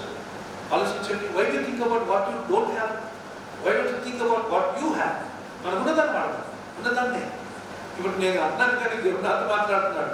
మన దగ్గర చర్చి కన్స్ట్రక్షన్ కొరకు ఉన్నది దాచాం, ఒక 500 లక్షలు మనకు ఉన్నాయి. ఇప్పుడు అన్నాడు, ఓ అయితే నేను కూడా ఉన్నదాన్ని వాడు స్టార్ట్ చేయొచ్చు కదా అని అనిపిస్తుంది నాకు. మీరేమంటారు? స్టార్ట్ చేస్తే చూస్తాం అన్నట్టు ఉంది, కానీ చేయాలి చేద్దాం అని అన్నారు. మీరు ఎవరైనా అన్నారని నాకు శబ్దం రావట్లేదు. ఉన్నదాన్ని స్టార్ట్ చేస్తాం. ఆల్రెడీ తమ్ముడు రాజ్కుమార్ అన్నాడు, సార్ ఉన్నదాన్ని స్టార్ట్ చేద్దాం సార్ అన్నాడు. మన కౌన్సిల్ మెంబర్స్ కూడా ప్రోత్సహిస్తున్నారు. అయితే మనం కొంచెం అటు వెనక ముందు చూసుకొని స్టార్ట్ వేరే విషయం. This is what God speaking to me to you today. Okay, use what you have, start with what you have. ఆమె ఎవరో వస్తారు. ఓకే, వచ్చినప్పుడు దేవా నీ నా మందిరం కట్టి నీ మందిరం బిల్డింగ్ కనుక కడుతున్నాం, స్టార్ట్ చేస్తే నీ ఇస్తాను, నేను ఏదేస్తాను నీవు. సో ఇక్కడ త్వరలో స్టార్ట్ చేయబోతున్నా, ప్రార్థన చేయండి. ఆమె ఉన్నదాంతో, అది ఉన్నదాంతో పొర చేయలేని వాడే ఎటువంటి కొట్టాడండి. బైబిల్లో ఊబకాయ కర్మ, తెలుగులో మాట్లాడేది ఒబేసిటీ, ఊబకాయ. బైబిల్లో ఫ్యాటెస్ట్ మ్యాన్ ఎవరంటే ఈయన. ఫ్యాటెస్ట్ మ్యాన్ ఎవరంటే వీడి.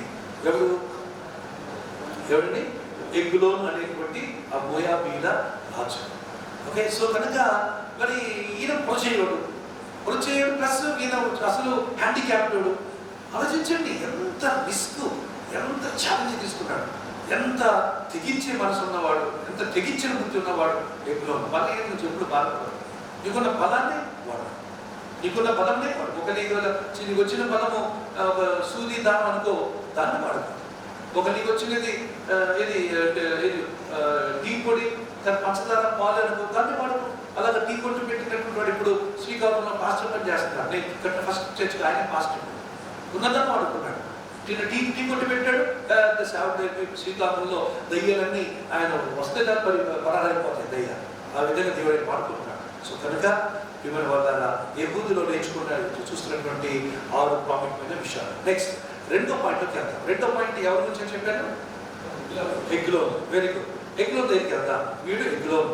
ఓకే, ఎగ్లోన్ అంటే బైబిలే చెప్పింది. ఏమని? వీడు ఊబకాయ తన బాధ లాభం వాడు బైబిల్ చెప్పినట్టు ఎంత లాభం ఉంటాడో ఊహించాల్సిన అవసరం లేదు. చాలా భయంకర లాభం. అది లేచి నిలబడ్డానికి కూడా వాడికి అసలు మరి సరిపోదు అన్నమాట. ఓకే, సో ఎగ్లోన్ అన్న మాటకు అర్థం ఏంటంటే రథము, లేక గుండ్రము, లేకపోతే దూడ. ఈ 3 అర్థాలు ఉన్నాయి. దూడ, రథము మరియు గుండ్రము, లేక చక్రము అని అర్థం. ఇది వాడి పేరుకున్న అర్థం. అసలు వీడు ఇంత పాపులర్ ఎందుకు అయ్యాడు? వీడు దేవుని ప్రజల మీద కాకుండా దేవుని ప్రజల మీద వీడు రాజు అవ్వడానికి కారణం ఏంటి చెప్పండి? ఇశ్రాయేలీలు దేవుణ్ణి చెప్పండి, చెప్పండి ఎందుకు? కారణం ఏంటి? ఇటువంటి వాడు దేవుని ప్రజలను వెళ్ళడానికి కారణం ఏంటి? అది యెహోవా దృష్టికి ఇశ్రాయేలు ఏమైపోయారు? ఓకే, అందుకని దేవుడే లేపాడు. ఇది అర్థమవుతుందండి. మన దేవుడి దృష్టికి సరిగ్గా లేకపోతే దేవుడే మనకు విరుద్ధంగా లేపుతాడు. మనకు బదులుగా కూడా లేకపోవచ్చు. That's why you should be careful when you deal with God. Okay? నువ్వు కాపుకోకపోతే లేపుతాడు, నన్ను కాపుకోకపోతే వాడుకుంటాడు. దేవుడితో విరుద్ధంగా ఉంటే, కానీ దేవుడితో అనుకూలంగా ఉంటే ఇక తిరిగి ఉంటుంది. సో వీళ్ళందరూ దేవుడికి విరుద్ధంగా, వీళ్ళందరూ కూడా వారి దేవుడు చేశాడు, దేవుడే లేపాడు కనుక వాడికి భయం ఉంది. ఎవరికి? దేవుడు ఇశ్రాయేలు దేశ గొప్పోడు, దేవుడు వీళ్ళేదో చెక్కాసి ప్యాచింది, వీళ్ళు ఎక్కడో దేవుడు ఎక్కడో మరి బాధపెట్టినట్టున్నారు, అందుకే దేవుడు నాకు ఈ యొక్క అవకాశం ఇచ్చాడని వాడికి తెలుసు. ఎక్కువ తెలుసా? తర్వాత ఈ యెహూదు ఎగ్లోన్ దగ్గరికి వెళ్ళి గుర్తుంచుకునే పాయింట్, అయ్యా నేను నీకు రహస్యంగా మాట చెప్పాలి అన్నప్పుడు అందరిని బయట పంపించేసిన తర్వాత ఏమంటారు తెలుసండి? This is what the God of Israel tells you. Israel దేవుడు నీతో చెప్పమన్న మాట ఇదే అని ఎప్పుడైతే యెహూదు పలుకుతాడో, ఎగ్లోన్ రాజు ఒక విచిత్రమైన పని చేశాడు. ఏం చేసి తెలుసా? లేచి నిలబడ్డాడు. దేవుడి పేరు చెప్పగానే లేచి నిలబడ్డాడు. అంటే ఈయన తెలుసు, ఈయన రాజు అవడానికి కారణం ఎవరు? దేవుడు, ఇశ్రాయేలు దేవుడు. ఈయనకి శత్రువు రాజుకి దేవుడి మీద ఉన్న గౌరవం కూడా ఇశ్రాయేలుకి లేక 18 సంవత్సరాలు విడిచిపెట్టేసి ఏదో సమర్థత పోతుందనే రేపు పోతుంది అనుకున్నారు, కానీ దేవుడి దగ్గర తగ్గించుకుంటే తప్ప శ్రమ పోదని వారికి లేటుగా ఎదిగింది. చూడలేదు, 18 years తర్వాత ఎదిగింది, అప్పుడు మనం పెట్టారు. సో కనుక ఎగ్లోన్ గురించి మనం కొన్ని విషయాలు చూడాలి. నెంబర్ 1, చాలా విచిత్రమైన ఇంకా ఇంట్రెస్టింగ్ పాయింట్స్ ఏంటో తెలుసండి. ఇతడు గుర్తున్న సంఖ్యాకాండం 22 అధ్యాయంలో ఓకే మరి బాలాకు గురించి చూశారు. మోయాబు రాజు అయిన బాలాకు గుర్తుందా? మోయాబు రాజు అయిన బాలాకు సంఖ్యాకాండంలో చూస్తాం. ఇప్పుడు మేము అడిగే ప్రశ్న, మోయాబు రాజు అయిన బాలాకు ఏమి చేయాలని ప్రయత్నం చేశాడు? ఓకే, మోయాబు రాజు అయిన బాలాకు ఒక ప్రవక్తను వాడుకున్నాడు. ఆయన పేరేంటి? అది ఇప్పుడు చెప్పండి. బాలాకు ఏమి చేయాలని ప్లాన్ చేశాడు? బిలాము అనే ప్రవక్త ద్వారా దేవుని ప్రజలైన ఇశ్రాయేలుని శపింప చేయాలని ప్లాన్ చేశాడు. అలా డబ్బులు బోల్డ్ లంచం ఇచ్చాడు, చాలా డబ్బులు ఇచ్చాడు. అయినా సరే వాడు ఎల్లప్పుడూ దీవిస్తున్నాడు కానీ శపించలేకపోతున్నాడు. సారీ,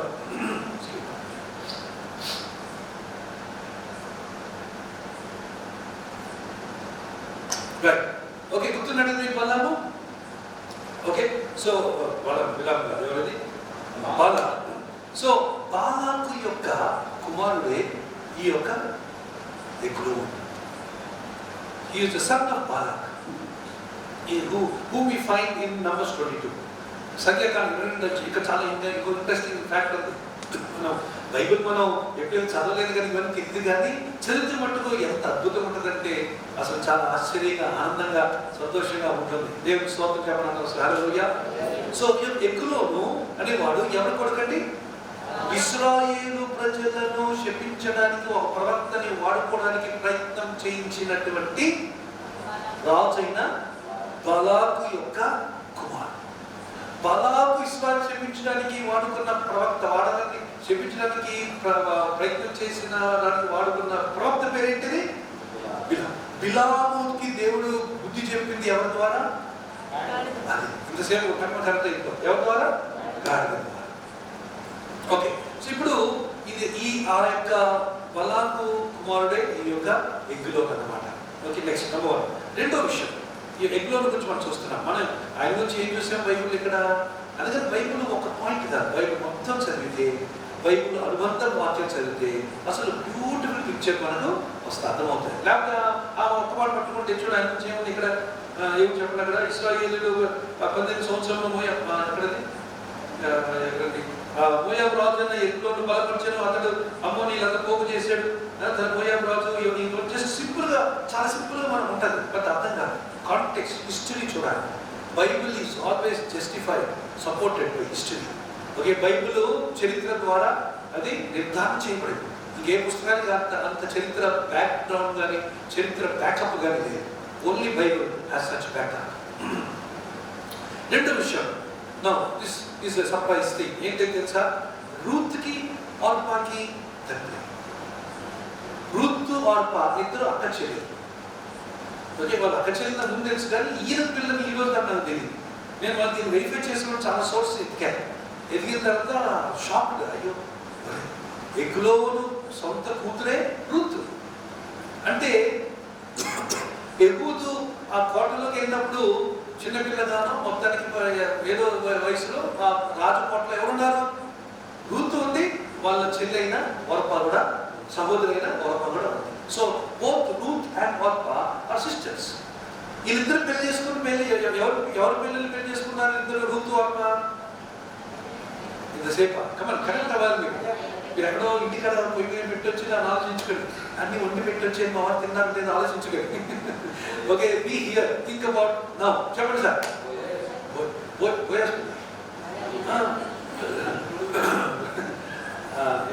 చెప్పాను ఓర్పా రూత్ ఎవరు పిల్లలే పెళ్లి చేసుకున్నారు?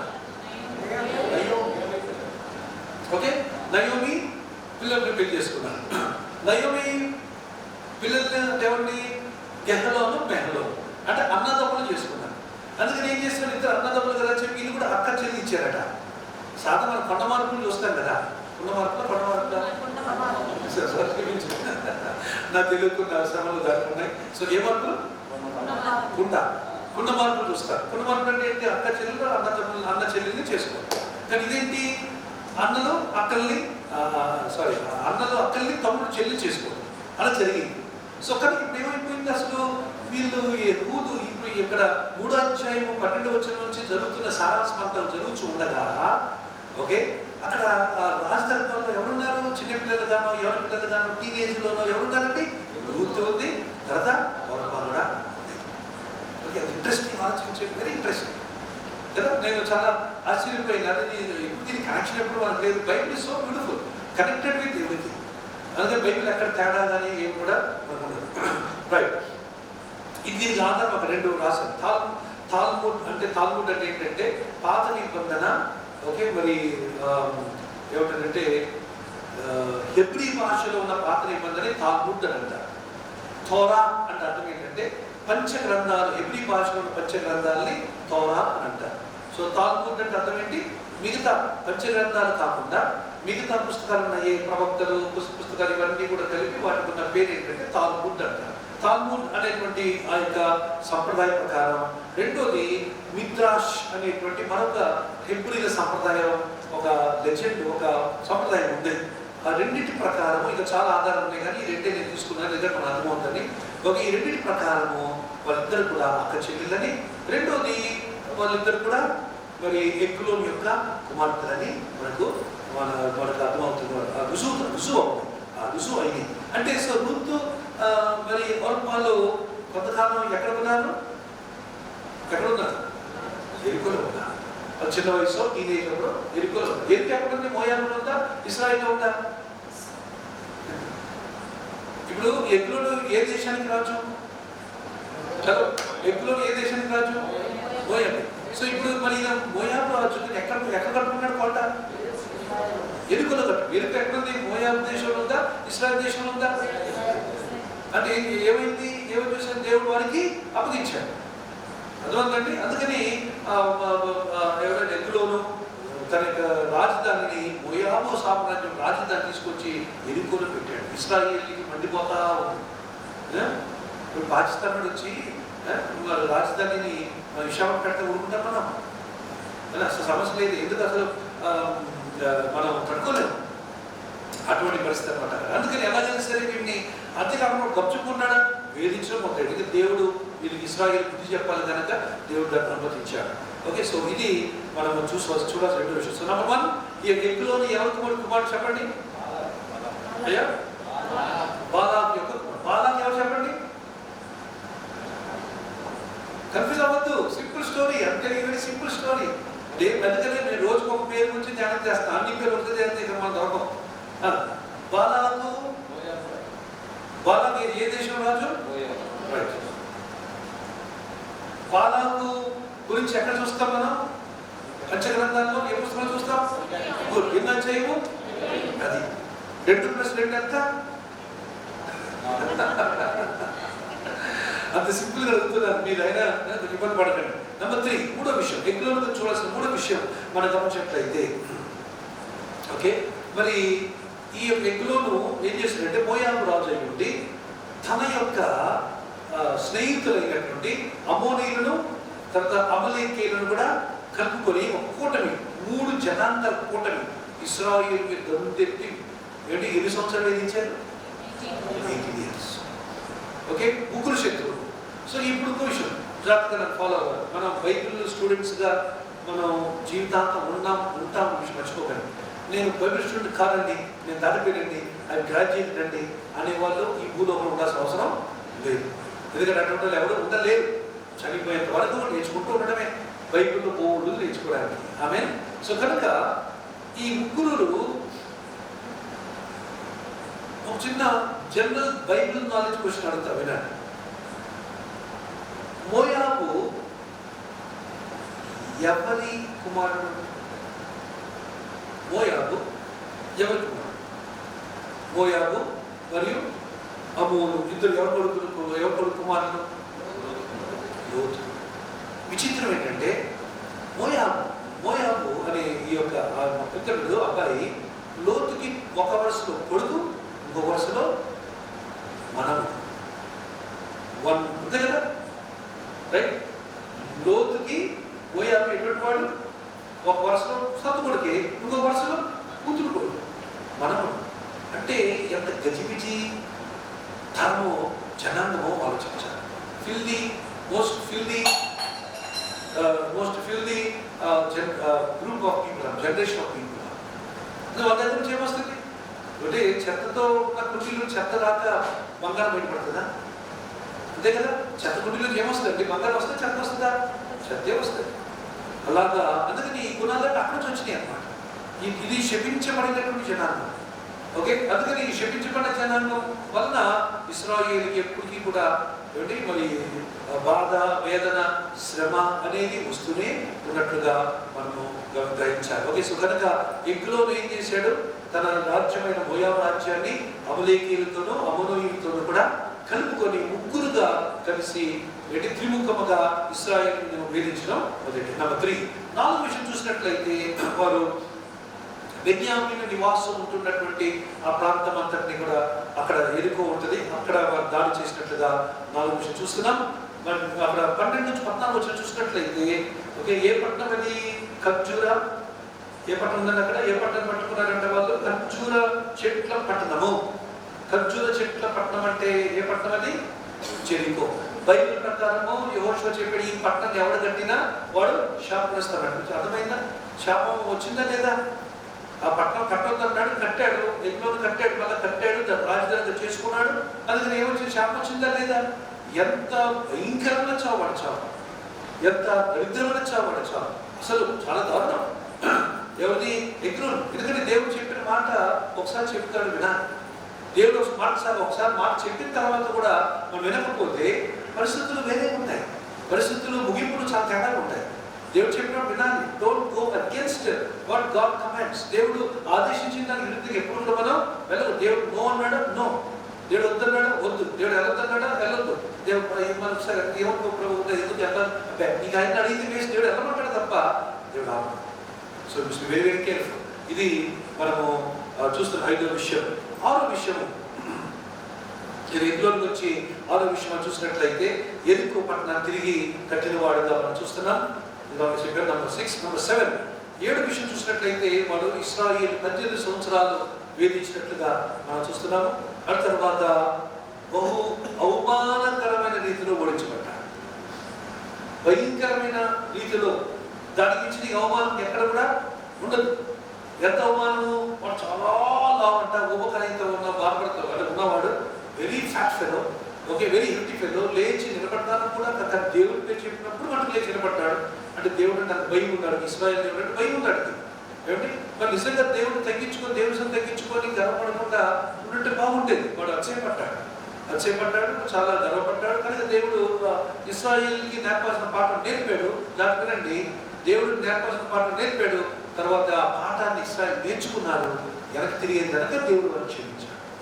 ఓకే, ఇది మనం చూస్తాం. అందుకని ఏమైపోయింది? భయంకరంగా ఆ చావు నుంచి తర్వాత మనము గ్రాఫిక్గా చూస్తాం. అందులో కీర్తన 2వ కీర్తన 4వ వచనము ఏంటి? దేవుడు మరి తన శత్రువు పట్ల ఎవరు చదవండి చేసి సరే దేవుడు వాళ్ళు చూసి వెక్కించున్నాడు. అక్కడ పదం ఏమో చదవండి. కీర్తన 2:4. శత్రువు ఎంత ఒకవేళ ప్రబలినా రేపు ఒక దినాన దేవుడు వారు చూసి నవ్వుతాడంట. చదవండి. 2వ కీర్తన 4వ వచనం చదవండి, గట్టి చదవండి.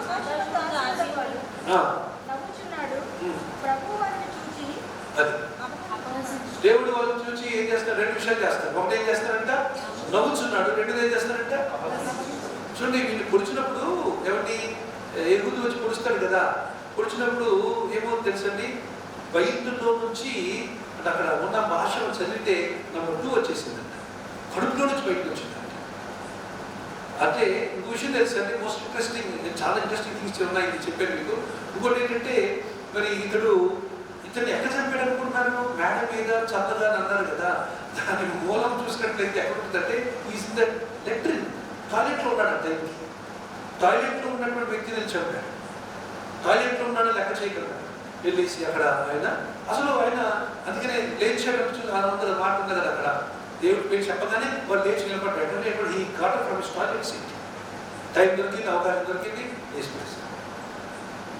ఓకే. సో చాలా అందుకనే ఈ most criminal scene in the Bible, one of the most strongest crime scenes in the Bible అంటే ఇది bathroom murder. Murder in the bathroom. కొన్ని టైటిల్స్ ఉన్నాయి దీనికి. అంటే బాత్రూంలో హత్య అని పేరు దీనికి. ఇంత పెద్ద రాజు, ముగ్గురు మహా రాజ్యాల కూటమికి నాయకుడు.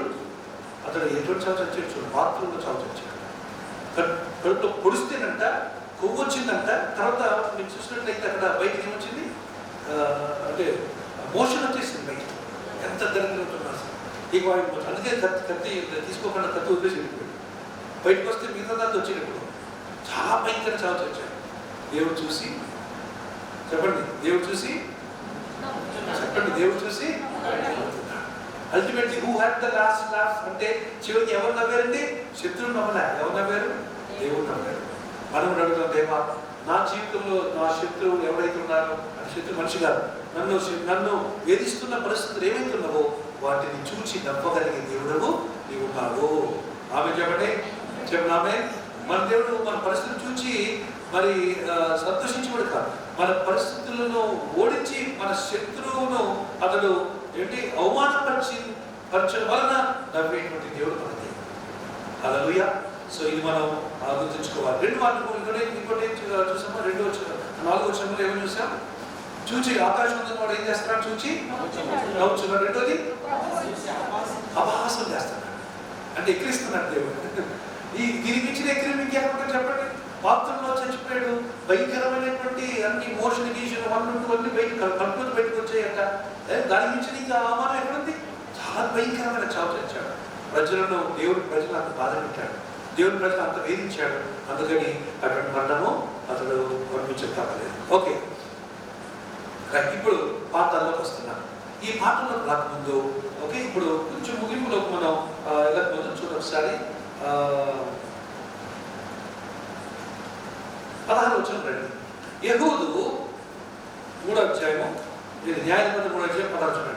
యెహూదు 3 పొడవు గల 2 అంచుల కత్తిని, అంటే నియర్లీ 1.5 feet అన్నమాట. ఓకే, 2 అంచుల కత్తిని చేయించుకొని తన వస్త్రములో తన కుడి తొడ మీద దానిని కట్టుకొని ఆ కప్పము మోయాబు రాజు అయిన ఎగ్లోనకు తెచ్చాను.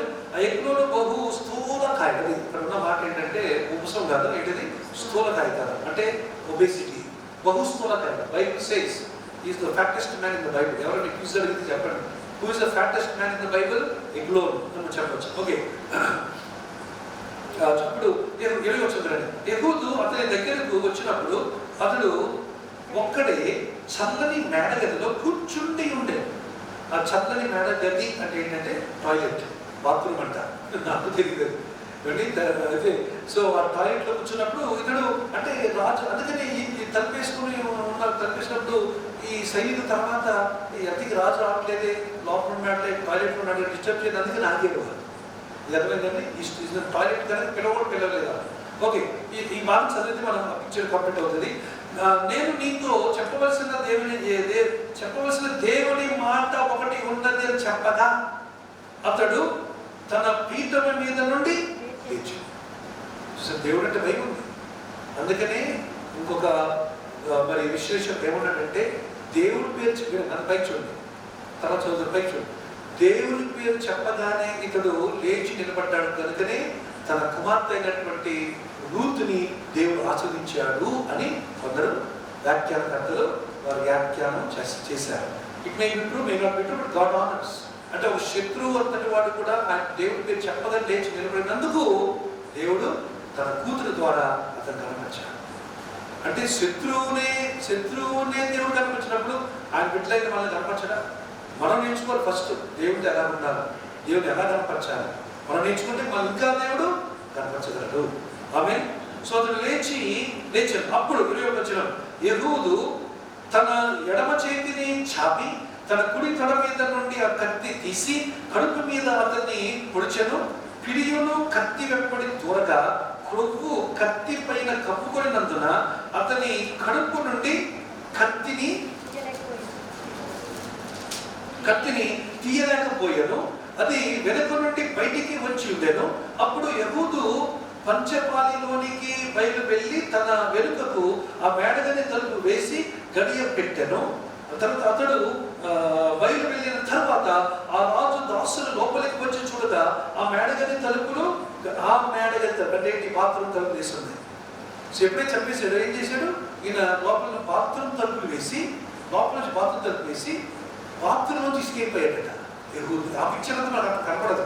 But when you read detail ఈ విషయాలన్నీ మనం జాగ్రత్తగా వెనకాల కామెంటరీ సహాయం చదివినప్పుడు మనకు అర్థమవుతున్న విషయం. సో బాత్రూంలో చంపేశాడు, బాత్రూంలో నుంచి లోపల తలిపేశాడు. అనుమానం రాకుండా మీరు మీ గదిలోకి వచ్చి చూశారంట, లేదు కదా. మరి మళ్ళీ చదువుతున్న మాట వినండి. అతడు బయటకు వెళ్ళిన తర్వాత ఆ రాజు దాసులు లోపలికి వచ్చారు, కానీ అక్కడ లేదు. ఎందుకు? ఎక్కడున్నాడు మరి? లోపల గదిలో బెడ్రూమ్ లోపల ఎక్కడున్నాడు? బాత్రూమ్ ఉన్నాడు. ఓకే, అక్కడ లోపలికి వచ్చి చూడగా ఆ మేడగది తలుపులు గడియలు, మేడగది తలుపులు అర్థం ఏంటన్నమాట, బాత్రూమ్ డోర్ అనమాట. ఆ మేడగది తలుపులు గడియలు వేసి ఉన్నాడు కనుక అతడు చల్లని గదిలో సర్కాని మధ్యకి పోయి ఉన్నాడు అనుకొని తాను సిగ్గు వింతలు పడు వరకు కనిపెట్టినను అతడు ఆ గది తలుపులను తీయకపోగా, అంటే అతను మహా అంటే గంట సేపు ఉంటాడు, మహా ఉంటే మరి అంటే మోర్ దెన్ 2 hours ఇస్తే అప్పుడు డౌట్ వచ్చింది. అప్పుడు ఏం చేసినట్ట వీళ్ళు చూచినప్పుడు వాళ్ళు తాళపు చెవిని తెచ్చి తలుపులు తీసి చూచినప్పుడు వారి యజమానుడు చనిపోయి నేలన పడి ఉండెను. వారు తడుపు చేయించుండగా యెహూదు తప్పించుకొని ఫెనియేలును దాటి సెయ్యేరుకు పారిపోయాను. అక్కడ ఎఫ్రెమీయుల దగ్గరికి ఓకే ఫైన్, అర్థమైన పిక్చర్ అర్థమైంది మీకు ఇప్పుడు ఏమిటి? సో ఎక్కడ చంపాడు ఇప్పుడు యెహూదు రాజుని? అక్కడ కత్తితో పొడిచినప్పుడు కత్తి లోపలికి వెళ్ళిపోయినందుకు బయటకు వచ్చిందంటే ఇంగ్లీష్ ఉంటుంది. ఇంగ్లీష్ బైబుల్లో క్లియర్ ఉంటుంది ఏంటంటే తన యొక్క వేస్ట్, తన యొక్క ఏముంటుందని దాని యొక్క ఇంటెస్టైన్ అందులో నుంచి అంతా బయటకు వచ్చేసింది. అట్లా గుడ్డాడు, ఏ చేద్దో హల్లెలూయా. సో దేవుడికి సాధ్యమా లేదా చెప్పండి? నీ బలహీనతలు నీకు ఉండొచ్చు, కానీ నిన్ను వాడుకోవడానికి దేవుడు సాధ్యమా కాదా? నీ బలహీనపట్టు నువ్వు దేవుడికి అవకాశం ఇవ్వలేదు, నీ లోటుపాటు పట్టు నువ్వు దేవుడికి అవకాశం ఇవ్వలేదు. కానీ నువ్వు లోటుపాట్లను పక్కన పెట్టి దేవుడాన్ని వాడుకో చెప్పండి. గుడ్డివాడైన సంవత్సరం దేవుడు వాడుకున్నాడు. ఓకే, తర్వాత మరి హ్యాండిక్యాప్ అంగవైకల్యం కలిగినటువంటి పురచేవాడైనటువంటి వాడుక ప్రకారం పురచేవాడు తప్ప పుట్టిన వాడితో పురచేవాడు కానటువంటి యెహూదుని దేవుడు ఒక చిన్న మేకు కలిగినటువంటి విశ్వాసంతో మేకు పెట్టి వాడుకుని అయ్యేది వాడుకున్నాడు. అయ్యేది నిన్నెందుకు వాడుకున్న దేవుడు?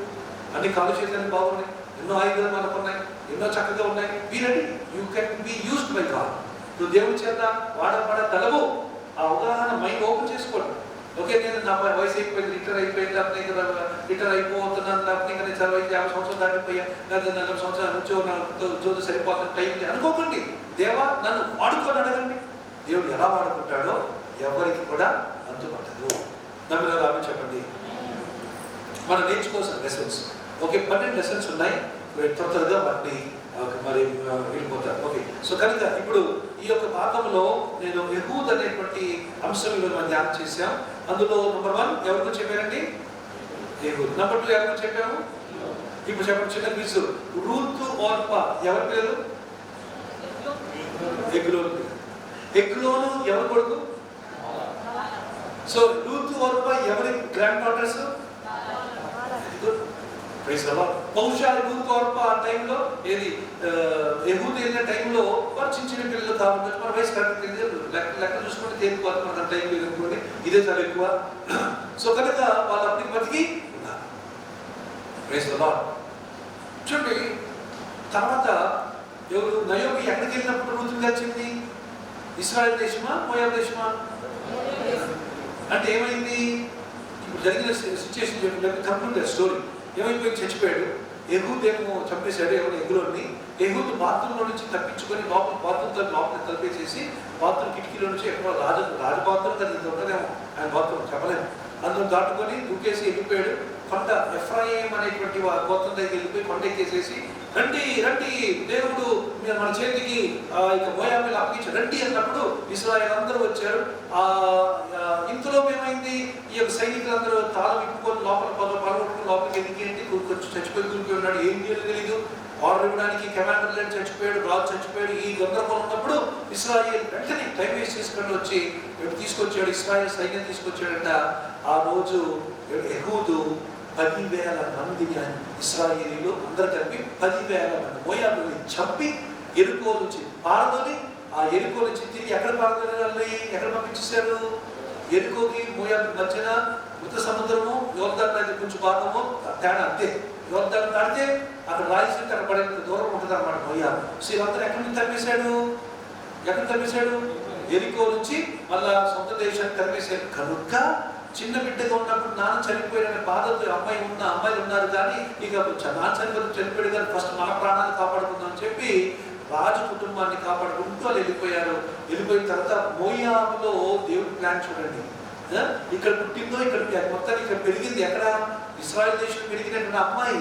అందుకని అమ్మాయికి తెలుసు. అందుకని నీ దేవుడే నా దేవుడు, నీ జనులే నీ ప్రజలే నా ప్రజలు. ఆ మాటకు ఈ రోజు వరకు కూడా ఎందుకు ఎక్కడి నుంచి వచ్చింది అమ్మాయికి అంత జ్ఞానం ఇప్పుడు దాకా నాకు తెలియదు. Now I understand.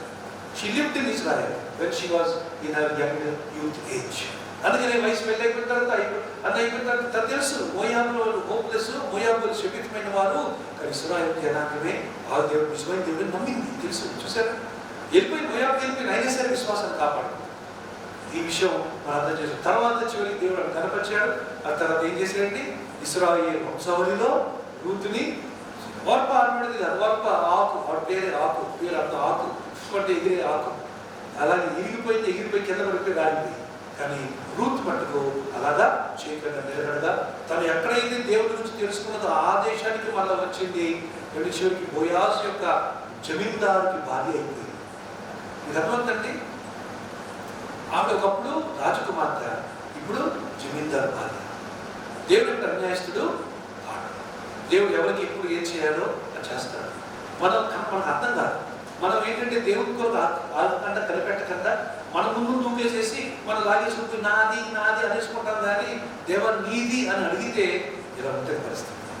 ఎక్కడో పుట్టి, ఎక్కడో పెరిగి, ఎక్కడో పెళ్లి చేసుకొని, ఎక్కడో విధానాలు అయిపోయి ఇప్పుడు ఎక్కడికి వచ్చిందండి? వాగ్దాన దేశం ప్రజలైన ఇశ్రాయేలు దగ్గరతో వారితో పాటు మరి కాపురం చేస్తున్నటువంటి ఆవిడ రూతు యేసు వంశావళిలో వచ్చిన ఆవిడ. లెసన్ నెంబర్ 1 తొందరగా రాసుకోవాలి. పాపమునకు పర్యవసానాలు ఉన్నాయి. నెంబర్ 1 మొట్టమొదటి పాఠం, పాపమునకు పర్యవసానాలు ఉన్నాయి. 3వ అధ్యాయము 12-13 పాపము చేసేవా దాని పర్యవసానాలు ఎదుర్కోవాలి. అందుకని పాపం జోలికి వెళ్ళకూడదు. పాపం చేసి ఒప్పుకొని విడిచిపెట్టాలి. నెంబర్ 1. లెసన్ నెంబర్ 2, దేవుడు తన ప్రజలు మనని ఆలకిస్తాడు. తన ప్రజల ప్రార్థనలు ఆలకిస్తాడు. తన ప్రజలు చేసేటువంటి విజ్ఞాపన వింటాడు. ఓకే, ఇప్పుడు ఇశ్రాయేలు ఎన్ని సంవత్సరాల తర్వాత దేవుడిని ప్రార్థన చేశారు? 18 సంవత్సరాలు. తర్వాత దేవుడు విన్నాడా లేదా? ఏమయ్యా ఇప్పుడు గుర్తుకొచ్చాను నేను నీకు అని అన్నాడు దేవుడు? చెప్పండి. What a father he is. ఎంత లవింగ్ ఫాదర్. ఇప్పుడు గుర్తుకొచ్చానయ్యా, 18 సంవత్సరాలు మిమ్మల్ని నేను ఎప్పుడు వస్తారా అని చూస్తుంటే ఇప్పుడు మీకు గుర్తుకొచ్చింది, నేను చేయబోయింది అని అన్నాడా? Is a father. Hour God is a father. అందుకని వారికి సాయం చేశాడు, జవాబు ఇచ్చాడు. నెంబర్ 3, ఓకే, ఎంత విజయం వచ్చినా తగ్గింపు కావాలి. ఓకే, 3వ పాఠం నేర్చుకోవాలి. 3వ పాఠం, ఎంత విజయం వచ్చినా తగ్గింపు కావాలి. ఇప్పుడు ఇక్కడ ఎవరు విజయం చూచి తగ్గించుకోలేని వాడు ఎవరు కదా? ఇప్పుడు నేను చెప్పి చూసిన స్టోరీలో త్వరగా విజయాన్ని చూచి కూడా తగ్గించుకోలేకపోయిన వాడు ఎవరు? ఎగులోను. ఈ విజయాన్ని ఇవ్వడం కారణం ఎవరు? దేవుడు. తగ్గించుకోవాలదా? అంటే తగ్గించుకోలేదు. ఇశ్రాయేలు ప్రజలను వేధిస్తున్నారు, వారి దగ్గర డబ్బులు తెప్పించుకుంటూ ఉన్నాడు, ఏంటి చాలా పెడుతూ ఉన్నాడు. తగ్గించుకోలేదు కదా, దేవుడు అతను ఏం చేశాడు? పనిష్మెంట్ యొక్క తప్పలేదు. నెంబర్ 3, సో అందుకని success may make you proud, do not be proud, be humble. Number 3. Number 4, 4వ పాఠం చూసినట్లయితే ఓకే, దేవుడు మౌనంగా రహస్యంగా నీకు సాయం చేస్తూనే ఉన్నాడు. అందుకు చెప్పండి ఆమేన్. బయట కనపడకపోవచ్చు, పబ్లిక్గా కనపడకపోవచ్చు, దేవుడు నీకు మౌనంగా రహస్యంగా నీకు సాయం చేస్తూనే ఉన్నాడు. ఇప్పుడు త్వరగా ఒక్కసారి ఎక్కువ టైం లేదు. దేవుడు ఇప్పుడు ఎవరికి ఇక్కడ మౌనంగా సాయం చేశాడు చెప్పండి త్వరగా. దేవుడు ఇక్కడ మౌనంగా రహస్యంగా ఎవరు సాయం చేశాడు? ఎలాగా? అది ఎవరు లేపాడు? దేవుడు యెహోషువను కాదు, మోషేను కాదు, తర్వాత ఇంకా కాలేబును కాదు, ఫినెహాసును కాదు. ఎవరు లేపాడు దేవుడు? మోస్ట్ లీస్ట్ అన్ఎక్స్పెక్టెడ్, అసలు ఊహించడానికి కూడా వీలు కాని అంగవైకల్యం ఉన్నటువంటి హ్యాండిక్యాప్డ్ పర్సన్ లేపాడు. దేవుడు తలుచుకుంటే ఎవరైనా praise the Lord amen. So అందుకని వీళ్ళకి ఇశ్రాయేలు తెలియదు దేవుడు సిద్ధపరుస్తాడు. ఎవరిని ఇక్కడ ఎవరు సిద్ధపరిచాడు? ఇక్కడ దేవుడు ఈ 18 సంవత్సరాలు ఎవరు సిద్ధపరిచాడు చెప్పండి? ఎలా సిద్ధపరిచాడు? చెయ్యిపోయిందో, చెయ్యి నరికేసాడు, చెయ్యి మొత్తానికి కుడి చేయి మటుకు ఆయనకి పని చేయట్లేదు, అది మటుకు మనకు తెలుసు. సో దేవుడిని ఈ 18 సంవత్సరాలు ఏం చేశాడు? ఎడం చేతిని వాటంగా చేసుకున్నాడు, ఎడం చేతిని ప్రాక్టీస్ చేసుకున్నాడు. ఎడం చేతిని ఇది ఎవరికి తెలుసా? ఎడం చేతిని వాడటం నేర్చుకున్నాడు. ఎడం చేతిని ఏమిటి మరి దాన్ని ప్రాక్టీస్ చేసి ఎక్సర్సైజ్ చేసి దాన్ని మొత్తానికి తన చుట్టూ చేసుకుంటూ చాలా దాన్ని ట్రైనింగ్ ఇస్తున్నాడు. అలా ఎడం చేతిని సిద్ధపరచుకున్నట్టుగా ఎవరికైనా తెలుసా చెప్పండి? ఎవరికైనా తెలుసా? మనకే తెలియదు ఇప్పుడు దాకా. చరిత్ర నేను తెలుసుకున్నాను, నేను పంచుకున్నాను, కానీ నాకు మనకి ఎవరికి కూడా తెలీదు. That he's left hand is not by birth but by practice. Number 3. Number 4 lesson 5 reference గురించి రాసుకోవచ్చు. లెసన్ 5 దేవుడు మన యుద్ధంలో పోరాడతాడు. నువ్వేం పోరాడ అవసరం లేదు. నువ్వు నమ్మినట్లయితే, విశ్వసించినట్లయితే, నువ్వు దేవుడికి అప్పగించినట్లయితే God will fight our battles. You need not worry. మన బాధపడాల్సిన అవసరం లేదు. మన దేవుడి మీద నమ్మిక పూర్తిగా పెట్టకపోవడం వల్లే ఓటములు వస్తాయి. దేవుడు కూడా సాయం చేయడం నిరాకరిస్తాడు. కానీ మన దేవుడిని పూర్తిగా నమ్మినట్లయితే, దేవుడి మీద మనం పూర్తిగా విశ్వసించినట్లయితే, దేవుడిని మారిపోతే ఇక దేవుడు తప్పనిసరిగా ఆయన మన పక్షాన కార్యాలు చేస్తాడు. నమ్మిన చెప్పండి హల్లెలూయా. సో ఇక్కడ దేవుడు చుట్టూ పొడిచేవాడు నిజంగా చెప్పాలంటే వాడు చెయ్యి అంత కదండి. అసలే ఇది ఇది ఇది సౌత్ అంటే వాడుకలో వచ్చిన చెయ్యి తప్ప పుట్టుకతో వచ్చిన చెయ్యి కాదు. అయినా సరే ఆ యొక్క స్టాబింగ్కి ఎక్కడికి వెళ్ళి చూడతారు. దేవుడు సాయం చేయకపోతే ఆ బలం ఎక్కడికి వస్తుంది కదా. అలా పొడిచినందుకు ఎక్కడికి వెళ్ళిపోయింది. లోపలంతా చెత్త చెదాలను బయటకు వచ్చి అంతా పొడి చేయడంటే దేవుడు ఆయన తోడై ఉంటే తప్ప ఏం జరిగేది కాదు. ఓకే, సో కనుక God will fight your battles. Number 5. Number 6 6వ పాఠం మనం చూసినట్లయితే, మనం దేన్ని ఆరాధిస్తామో దాన్ని సేవిస్తాం. దేన్ని ఆరాధిస్తామో దాన్ని సేవిస్తాం. సో అందుకని దేవుడిని ఆరాధిస్తే దేవుడిని సేవిస్తాం, డబ్బుని ఆరాధిస్తే డబ్బుని సేవిస్తాం, పదవిని ఆరాధిస్తే, హోదాని ఆరాధిస్తే, బంగారాన్ని ఆరాధిస్తే చెప్పండి, ఇంకా ఆస్తి అంతస్తులు ఆరాధిస్తే దాన్ని సేవిస్తాం, దాని కొరకే బతుకుతాం. కానీ దేవుడిని మనం కానీ ఆరాధించినట్లయితే దేవుడికే సేవ చేస్తాము. ఆమేన్. నెంబర్ 6. నెంబర్ 7 లెసన్ నెంబర్ 7 7వ పాఠం. ఓకే, మనం అనుకున్నట్టుగా దేవుడు ఎప్పుడు పనిచేయడు. మనం అనుకున్నట్టుగా దేవుడు ఎప్పుడు పనిచేయడు. God rarely works within our expectations. The reference of God says, నా తలంపులు మీ తలంపులు. That's all. ఇది గుర్తుంచుకోండి బ్రదర్స్ సిస్టర్స్, ఎవరు పెట్టారా. ఓకే, దేవుడు మనం అనుకున్నట్టు పనిచేయడు. అంటే దేవా నువ్వు ఎలాగా ఎప్పుడు ఎక్కడ ఏ ద్వారా చేయాలనుకో దాన్ని చేయి తప్ప అని అంటమే తప్ప, దేవా ఇలాగా ఇప్పుడు అలాగా ఇలాగా అని మట్టుకు అడగండి. డిసప్పాయింట్ అవుతారు, ఫెయిల్ అవుతారు లైఫ్లో. Okay, depend on God. దేవుడి ఆధారపడండి. దేవుడు ఎప్పుడు కూడా ఏంటి మనం అనుకున్నట్టుగా చేయడు. ఎవరైనా అనుకున్నారా? చూడండి, విచిత్రం ఏంటో తెలుసా, ఈ ఊరు వచ్చాడు, మోసుకొచ్చాడు, వాళ్ళ చేతికి అప్పగించాడు. ఓకే, అక్కడ అప్పగించిన తర్వాత మోసుకొచ్చిన వాళ్ళని వాళ్ళందరూ వెళ్ళిపోయిన తర్వాత దూరం వెళ్ళిపోయి ఢిల్లీ దానికి వెళ్ళేదంట. వెళ్ళిన తర్వాత సార్ మీరు వెళ్ళండి, నేను ఒక చిన్న పనులు వచ్చి మళ్ళీ వెనక్కి వచ్చాడు. ఎక్కువ సారీ వెనక్కి వచ్చి డైరెక్ట్గా ఇందాకే వచ్చేళ్ళాడు. ఇస్రాయేల్ తరపు వచ్చి ఇందాకే కదా, అందుకని రాజులకి డైరెక్ట్గా వెళ్ళిపోయాడు. అందరూ ఓకే పర్లేదు అన్నారు. ఇంకో విషయం, అతన్ని అంత క్లోజ్ అండ్ క్లియర్ యాక్సెస్ ఇవ్వడం గల కారణం ఎవరు చెప్పండి? అంతమంది సైనికులు ఉన్న యెహూదుని ఈజీగా అందించారు రాజధాని. ఎందుకు చెప్పండి? ఎవరైనా ఇంత సబ్జెక్ట్ ఉన్న తర్వాత రైట్, బికాస్ ఇట్స్ హ్యాండిక్యాప్. ఈడ అవుతాడు, వీడి వల్ల ఏమవుతుంది అన్నారు. అది మోస్ట్ అన్ఎక్స్పెక్టెడ్ కదా. అర్థమైంది మీకు? మీకు ఏమనుకున్నారు? అవుతాడు ఏం చేస్తారు అని వాళ్ళు సైనికులు మాట్లాడుకుంటున్నారు. అవుతాడు వచ్చేయడు పైపెచ్చు, అబ్బాయి అది ఖాళీగా ఉన్నాడు, ఏం లేదులే అసలు వెళ్ళేసినా బాబు అని చెప్పి పంపించారు. ఈ దగ్గరికి వెళ్ళిన తర్వాత అక్కడ జనం ఉన్నారు. అప్పుడు ఈ దగ్గరికి వెళ్ళిన తర్వాత రాజా మీతో మాట్లాడు, దేవుడు మీతో మాట్లాడమన్నాడు, లేచి పడతాడు అన్నప్పుడు అందరు బయటికి వెళ్ళమంటాడు.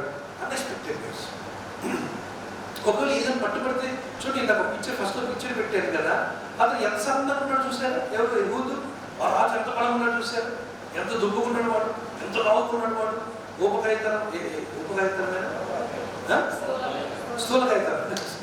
స్థూలకాయతనం ఇంత ఉన్నాడు వాడు. వీళ్ళు ఇంత ఉన్నాడు ఎలాగా రిస్క్ తీసుకున్నాడు, తెగించాడు. ఏదో దేవుడు ఉన్నాడు నా పక్షంలో, నాకేంటి భయం అని చెప్పి దేవుని బలం మీద, దేవుని శక్తి మీద, దేవుని మీద విశ్వాసంతో వెళ్ళాడు. వెళ్ళిన తర్వాత అక్కడ మనం ఏమనుకుంటే ఏం చేయాలి, ఎక్కడ పడుద్దామో అని ఆలోచించే ఉండాలి. మనం కడుపు చూస్తే ఇంత ఉంది కదా, బాబు ఎంత ఉన్నాడు, మరి హైట్ ఎంత ఉన్నాడు, ఎక్కడ పడవాలి బాబు, పీక దగ్గర పడవాలంటే అబ్బాయి పీక ఎదుగు కొండ ఎక్కడ కొంటారు, పీక ఎలా పడవాలి అని ఆలోచించుకోలే. వెళ్ళాడు విశ్వాసం. దేవుడు మార్గం తెరమన్నాడు, తెరిచాడు, ప్రేరేపించాడు. అందరూ బయటికి వెళ్ళిపోయారు. వాడు బాత్రూంలో ఉన్నాడు, దాని తర్వాత తీసాడు, procession. Most unexpected ways, least expected, most unexpected. అందుకని దేవుడు ఎలా పనిచేస్తున్నాడో తెలియదు కనుక మనం ఊహించినట్టుగా పట్టుకున్న దేవుడు అని గుర్తించుకొని ఆయన తలంపులు మన తలంపులు వంటివి. నెంబర్ 7. Number 8, lesson number 8. దేవుని పని చేయడానికి దేవుని శక్తి కావాలి. You need power of God to do the works and the will of God. దేవుని పని చేయడానికి దేవుని శక్తి కావాలి. లేకపోతే మన తరము కాదు, మన వల్ల కాదు, మన చేయలేము. దేవుడి శక్తి ఇవ్వకపోతే, అందుకని మనం చూస్తాం కదా, జకర్యా గ్రంథములో 4వ అధ్యాయంలో శక్తి చేతనైనను బలము చేతనైనను కాదు, కానీ దేవుని ఆత్మ వలన, ఆత్మ ద్వారానే అది జరుగుతాయి. మన వాక్యం మనం చూస్తున్నాం. సో కనుక ఇది 8వ పాఠం. లెసన్ నెంబర్ 9, 9వ పాఠం, మోస్ట్ ఇంపార్టెంట్ పాఠం. అదేంటంటే శత్రువుని దేవుడు అవమానపరుస్తాడు. పరిచయం లేదా? ఎగ్గులోని దేవుడు ఎలా అవమానపరిచాడు చెప్పండి.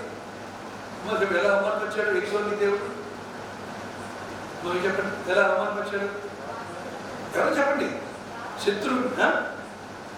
శత్రువుని దేవుడు ఎలా అవమానపరిచాడు? అంత స్థూలకాయంతనంలో ఉన్నటువంటి వాడు, అంత గంభీరంగా కూర్చున్నటువంటి, అంత ఆపాట కూర్చున్న వాడు కడుపులో నుంచి ఏమొచ్చాయి కదా, వేస్ట్ వచ్చింది. వేస్ట్ చెప్పాలని మన భాష పెంట వచ్చింది. అంత గొప్పవాడు అంటే ఏమైపోయాడు?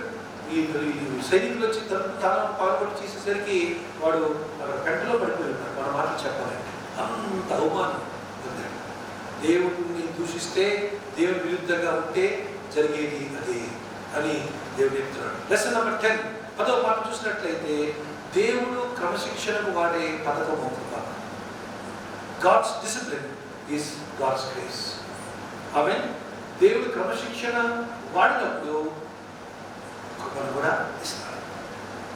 ఓకే, దాని అర్థం ఏంటన్నమాట, దేవుడు క్రమశిక్షణ వాడినప్పుడు కొంచెం బాధ వేస్తుంది, బాధ కలుగుతుంది, నొప్పి కలుగుతుంది, వేదన కలుగుతుంది, అవమానం కలుగుతుంది, నింద కలుగుతుంది, మాటలు కొంచెం గట్టిగా వినపడతా ఉంటాయి, అవతల ఇప్పుడు గట్టిగా పొడుస్తూ ఉంటారు, కొడతా ఉంటారు, తిడతా ఉంటారు, నిందపాలు చేస్తూ ఉంటారు. అయినా సరే దాని వెనకాల ఎప్పుడూ ఒకటి ఉంటుంది. ఏంటి ఉంటుందండి? అది మనం చేసిన తప్పేంటి తెలిసిన, అది చెప్పే నిందలు పట్టుకుంటాం, కానీ దాని వెనకాల వచ్చే కృపను పట్టుకుంటాం. అందుకని నిందలు గాయపరుస్తాయి, కృపను గాయాన్ని మానుపుతాయి. Hallelujah. So what you want to catch, your hurts or your grace? Which do you hold on to? ఏది పట్టుకుంటావు? గాయం పట్టుకుంటావా, కృపను పట్టుకుంటావా? అది ఆలోచించుకోగలగాలి. హల్లెలూయా. ఇప్పుడు ఈ స్టోరీ ఎందుకు పాయింట్ మనం చూస్తున్నామంటే, ఈ స్టోరీ అంతట్లో కూడా దేవుడు ఇశ్రాయేలుని శిక్షించాడా లేదా? ఎన్ని సంవత్సరాలు శిక్షించాడు, అనుమతించాడు? 18 సంవత్సరాలు శిక్షించి డిసిప్లిన్ ఉంది కదా, అయినా సరే విడిచిపెట్టాడా? అసలు వీళ్ళు మళ్ళా యోగ్యులా చెప్పండి? అది గ్రేస్. యోగ్యులు కాకపోయినా కేవలం దేవుని ప్రజలు కనుక మొదలుపెట్టగానే దేవుడు ఏం చేశాడంట, ఒక విమోచకుడును యెహోవా నియమించెను. యెహూదను రక్షకుడు, అక్కడ వాడిన 15వ వచనంలో యెహూదను రక్షకుని వారి కొరకు, ఓకే, వారి కొరకు ఏం చేశాడంటే రక్షకుని వారి కొరకు యెహోవా నియమించెను. ఇది మనం గుర్తించుకోవాలి. మనకి ఎప్పుడు కూడా మన దేవుడి కృప మీద ఆధారపడడం నేర్చుకోవాలి. కృప అనేటువంటి ATM కార్డు వాడడం నేర్చుకోవాలి. కృప అనేటువంటి పదాన్ని, ఓకే, మనము అలవాటు చేసి, గ్రేస్ మీ అర్థం తెలుసు కదా, GRACE, God's restitution at Christ's expense. అంటే క్రీస్తు కట్టిన ఖరీదు వలన దేవుడు మనకిచ్చిన సమాధానము అని అర్థం.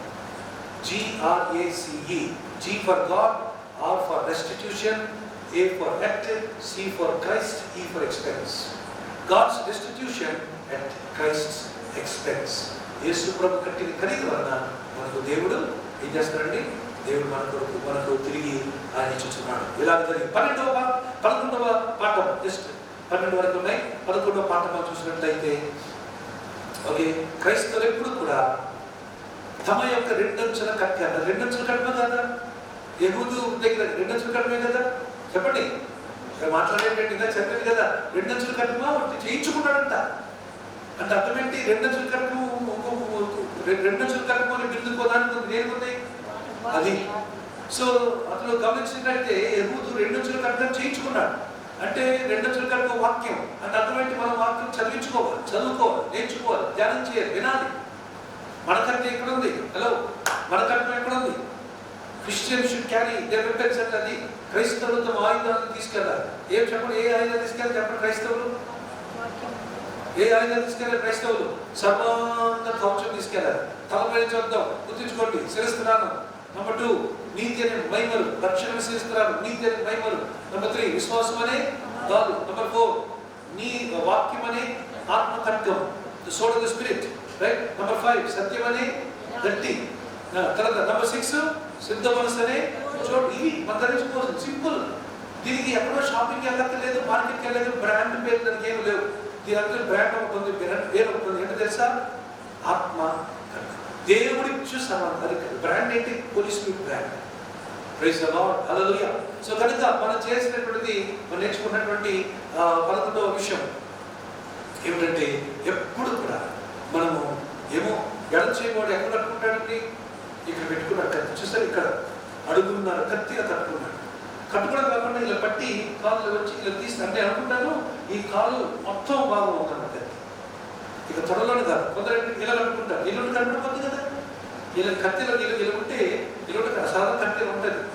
అప్పుడు ఇలా తీసేసేసి టక్కున వాడతారు కదా, ఇలా ఉంటుంది కత్తి. కానీ ఇలా కనపడు. కానీ ఏం చేసినప్పుడు ఇక్కడ తొడ లోపల వాదంలో ఇక్కడ నుంచి కింద దాకా అడుగున్నారు పొడవు ఉన్నటువంటి కత్తిని అలా ప్యాక్ చేసుకుని వచ్చాడు. సో రెడీ అయినప్పుడు వాళ్ళు లేచినప్పుడు కానీ చెప్పు ఏంటి నాకు అనుకున్న స్పెషల్ మెసేజ్ అన్నప్పుడు ఇలా కాలు ముందుకేసి ఇలా తీసి ఆ ఊపు తల్లి టక్ చేశాడు. ఎంత ప్లాన్గా చేశాడు. కాబట్టి వాడు ఇది చేసింది జేమ్స్ బాండ్ గారు, ఇది చేసింది హెర్క్యులీస్ కాదు, ఇంకా చేసింది he man she man wonder woman కాదు. ఇది చేసింది ఎవరండి? ఒక పురచేయి కదా. కాబట్టి వాడు ఒక హ్యాండిక్యాప్ పర్సన్ దేవుడు అలా వాడుకుంటే మరి అన్నీ కూడా అన్ని హ్యాండ్స్ కరెక్ట్గా ఉన్నట్టు మనల్ని దేవుడు ఎంత గొప్పగా వాడుకుంటాడు. Last lesson number 12. ఓకే, సాతాన్ని ఓడించడానికి అవకాశం కొరకు మనం సిద్ధంగా ఉండాలి. సాతాన్ని ఓడించడానికి అవకాశం కొరకు మనం సిద్ధంగా ఉండాలి. మన ప్రాబ్లం ఏంటి తెలుసా? సాతాను దొరకకుండా పారిపోయే బిజినెస్లో ఫుల్ బిజీగా ఉన్నాం కదా. సాతాను దొరకకుండా మనం ఎప్పుడు ఎక్కడ పారిపోదామా, ఎక్కడ పారిపోయి ఎటు వెళ్ళిపోదామా అని మనం దొరకకుండా పారిపోయే ప్రక్రియలో ఉన్నాం. కానీ మనం నేర్చుకోవాల్సింది ఏంటి తెలుసండి? సాతాను దొరికితే ఎప్పుడు ఎలా పడితే దొరికిన అవకాశం. ఫస్ట్ వెళ్ళాడు, సామాన్తో పాటు వెళ్ళాడు, సామాన్ దింపాడు, అవకాశం కరెక్ట్గా లేదు అక్కడ. సరే తేవాల్సినది తెచ్చాడు, ఆ సొమ్ము దింపేశాడు, వెనక్కి వెళ్ళిపోతే ఆలోచిస్తున్నాడు. గెలిచాను ఆలోచిస్తున్నాడు, ఎంత ఎలాగా హౌటుడు అని ఆలోచిస్తున్నాడు. తక్కువ ఇంకా ఐడియా వచ్చింది, కమాన్ లెట్స్ గో. అవకాశం రాలేదు, మీరు వెళ్ళిపోతే వస్తారు చెప్పి వచ్చాడు. ఒక్కడే ఈజీ కదా, ఎవరు అనుమానం రాదు కదా, అవుట్డోర్ కదా, ఎవరు అనుమానం రాదు కదా. ఇంత గ్రూప్తో వచ్చి అంత బాడీ చెక్ చేసి పంపించాడు, అవుట్డోర్ వదిలేశాడు. కనుక ఇందాక వెళ్ళొచ్చాడు కనుక ఇప్పుడే ఉందలే ఇందాక వెళ్ళాడు ఇందాక వచ్చాడు అని చెప్పి అనుమతించారు. మొత్తానికి ఎంత అవకాశం వాడుతున్నారు. ఈ search for opportunity destroy the enemy. ఈరోజు మనం శత్రువుని ఓడించడానికి మనం చూస్తున్నామా? శత్రువుని ఓడించడానికి మనం కూడా ఎదురు చూస్తున్నాం. మనం కూడా అప్రమత్తంగా ఉన్నామా? లేక శత్రువు నుంచి పారిపోవడానికే బిజీగా ఉన్నాం తప్ప శత్రు ఎక్కడ దొరుకుతాడు, ఎక్కడ ఉన్నాడు అని చెప్పి నుంచి వాటిని మారించడానికి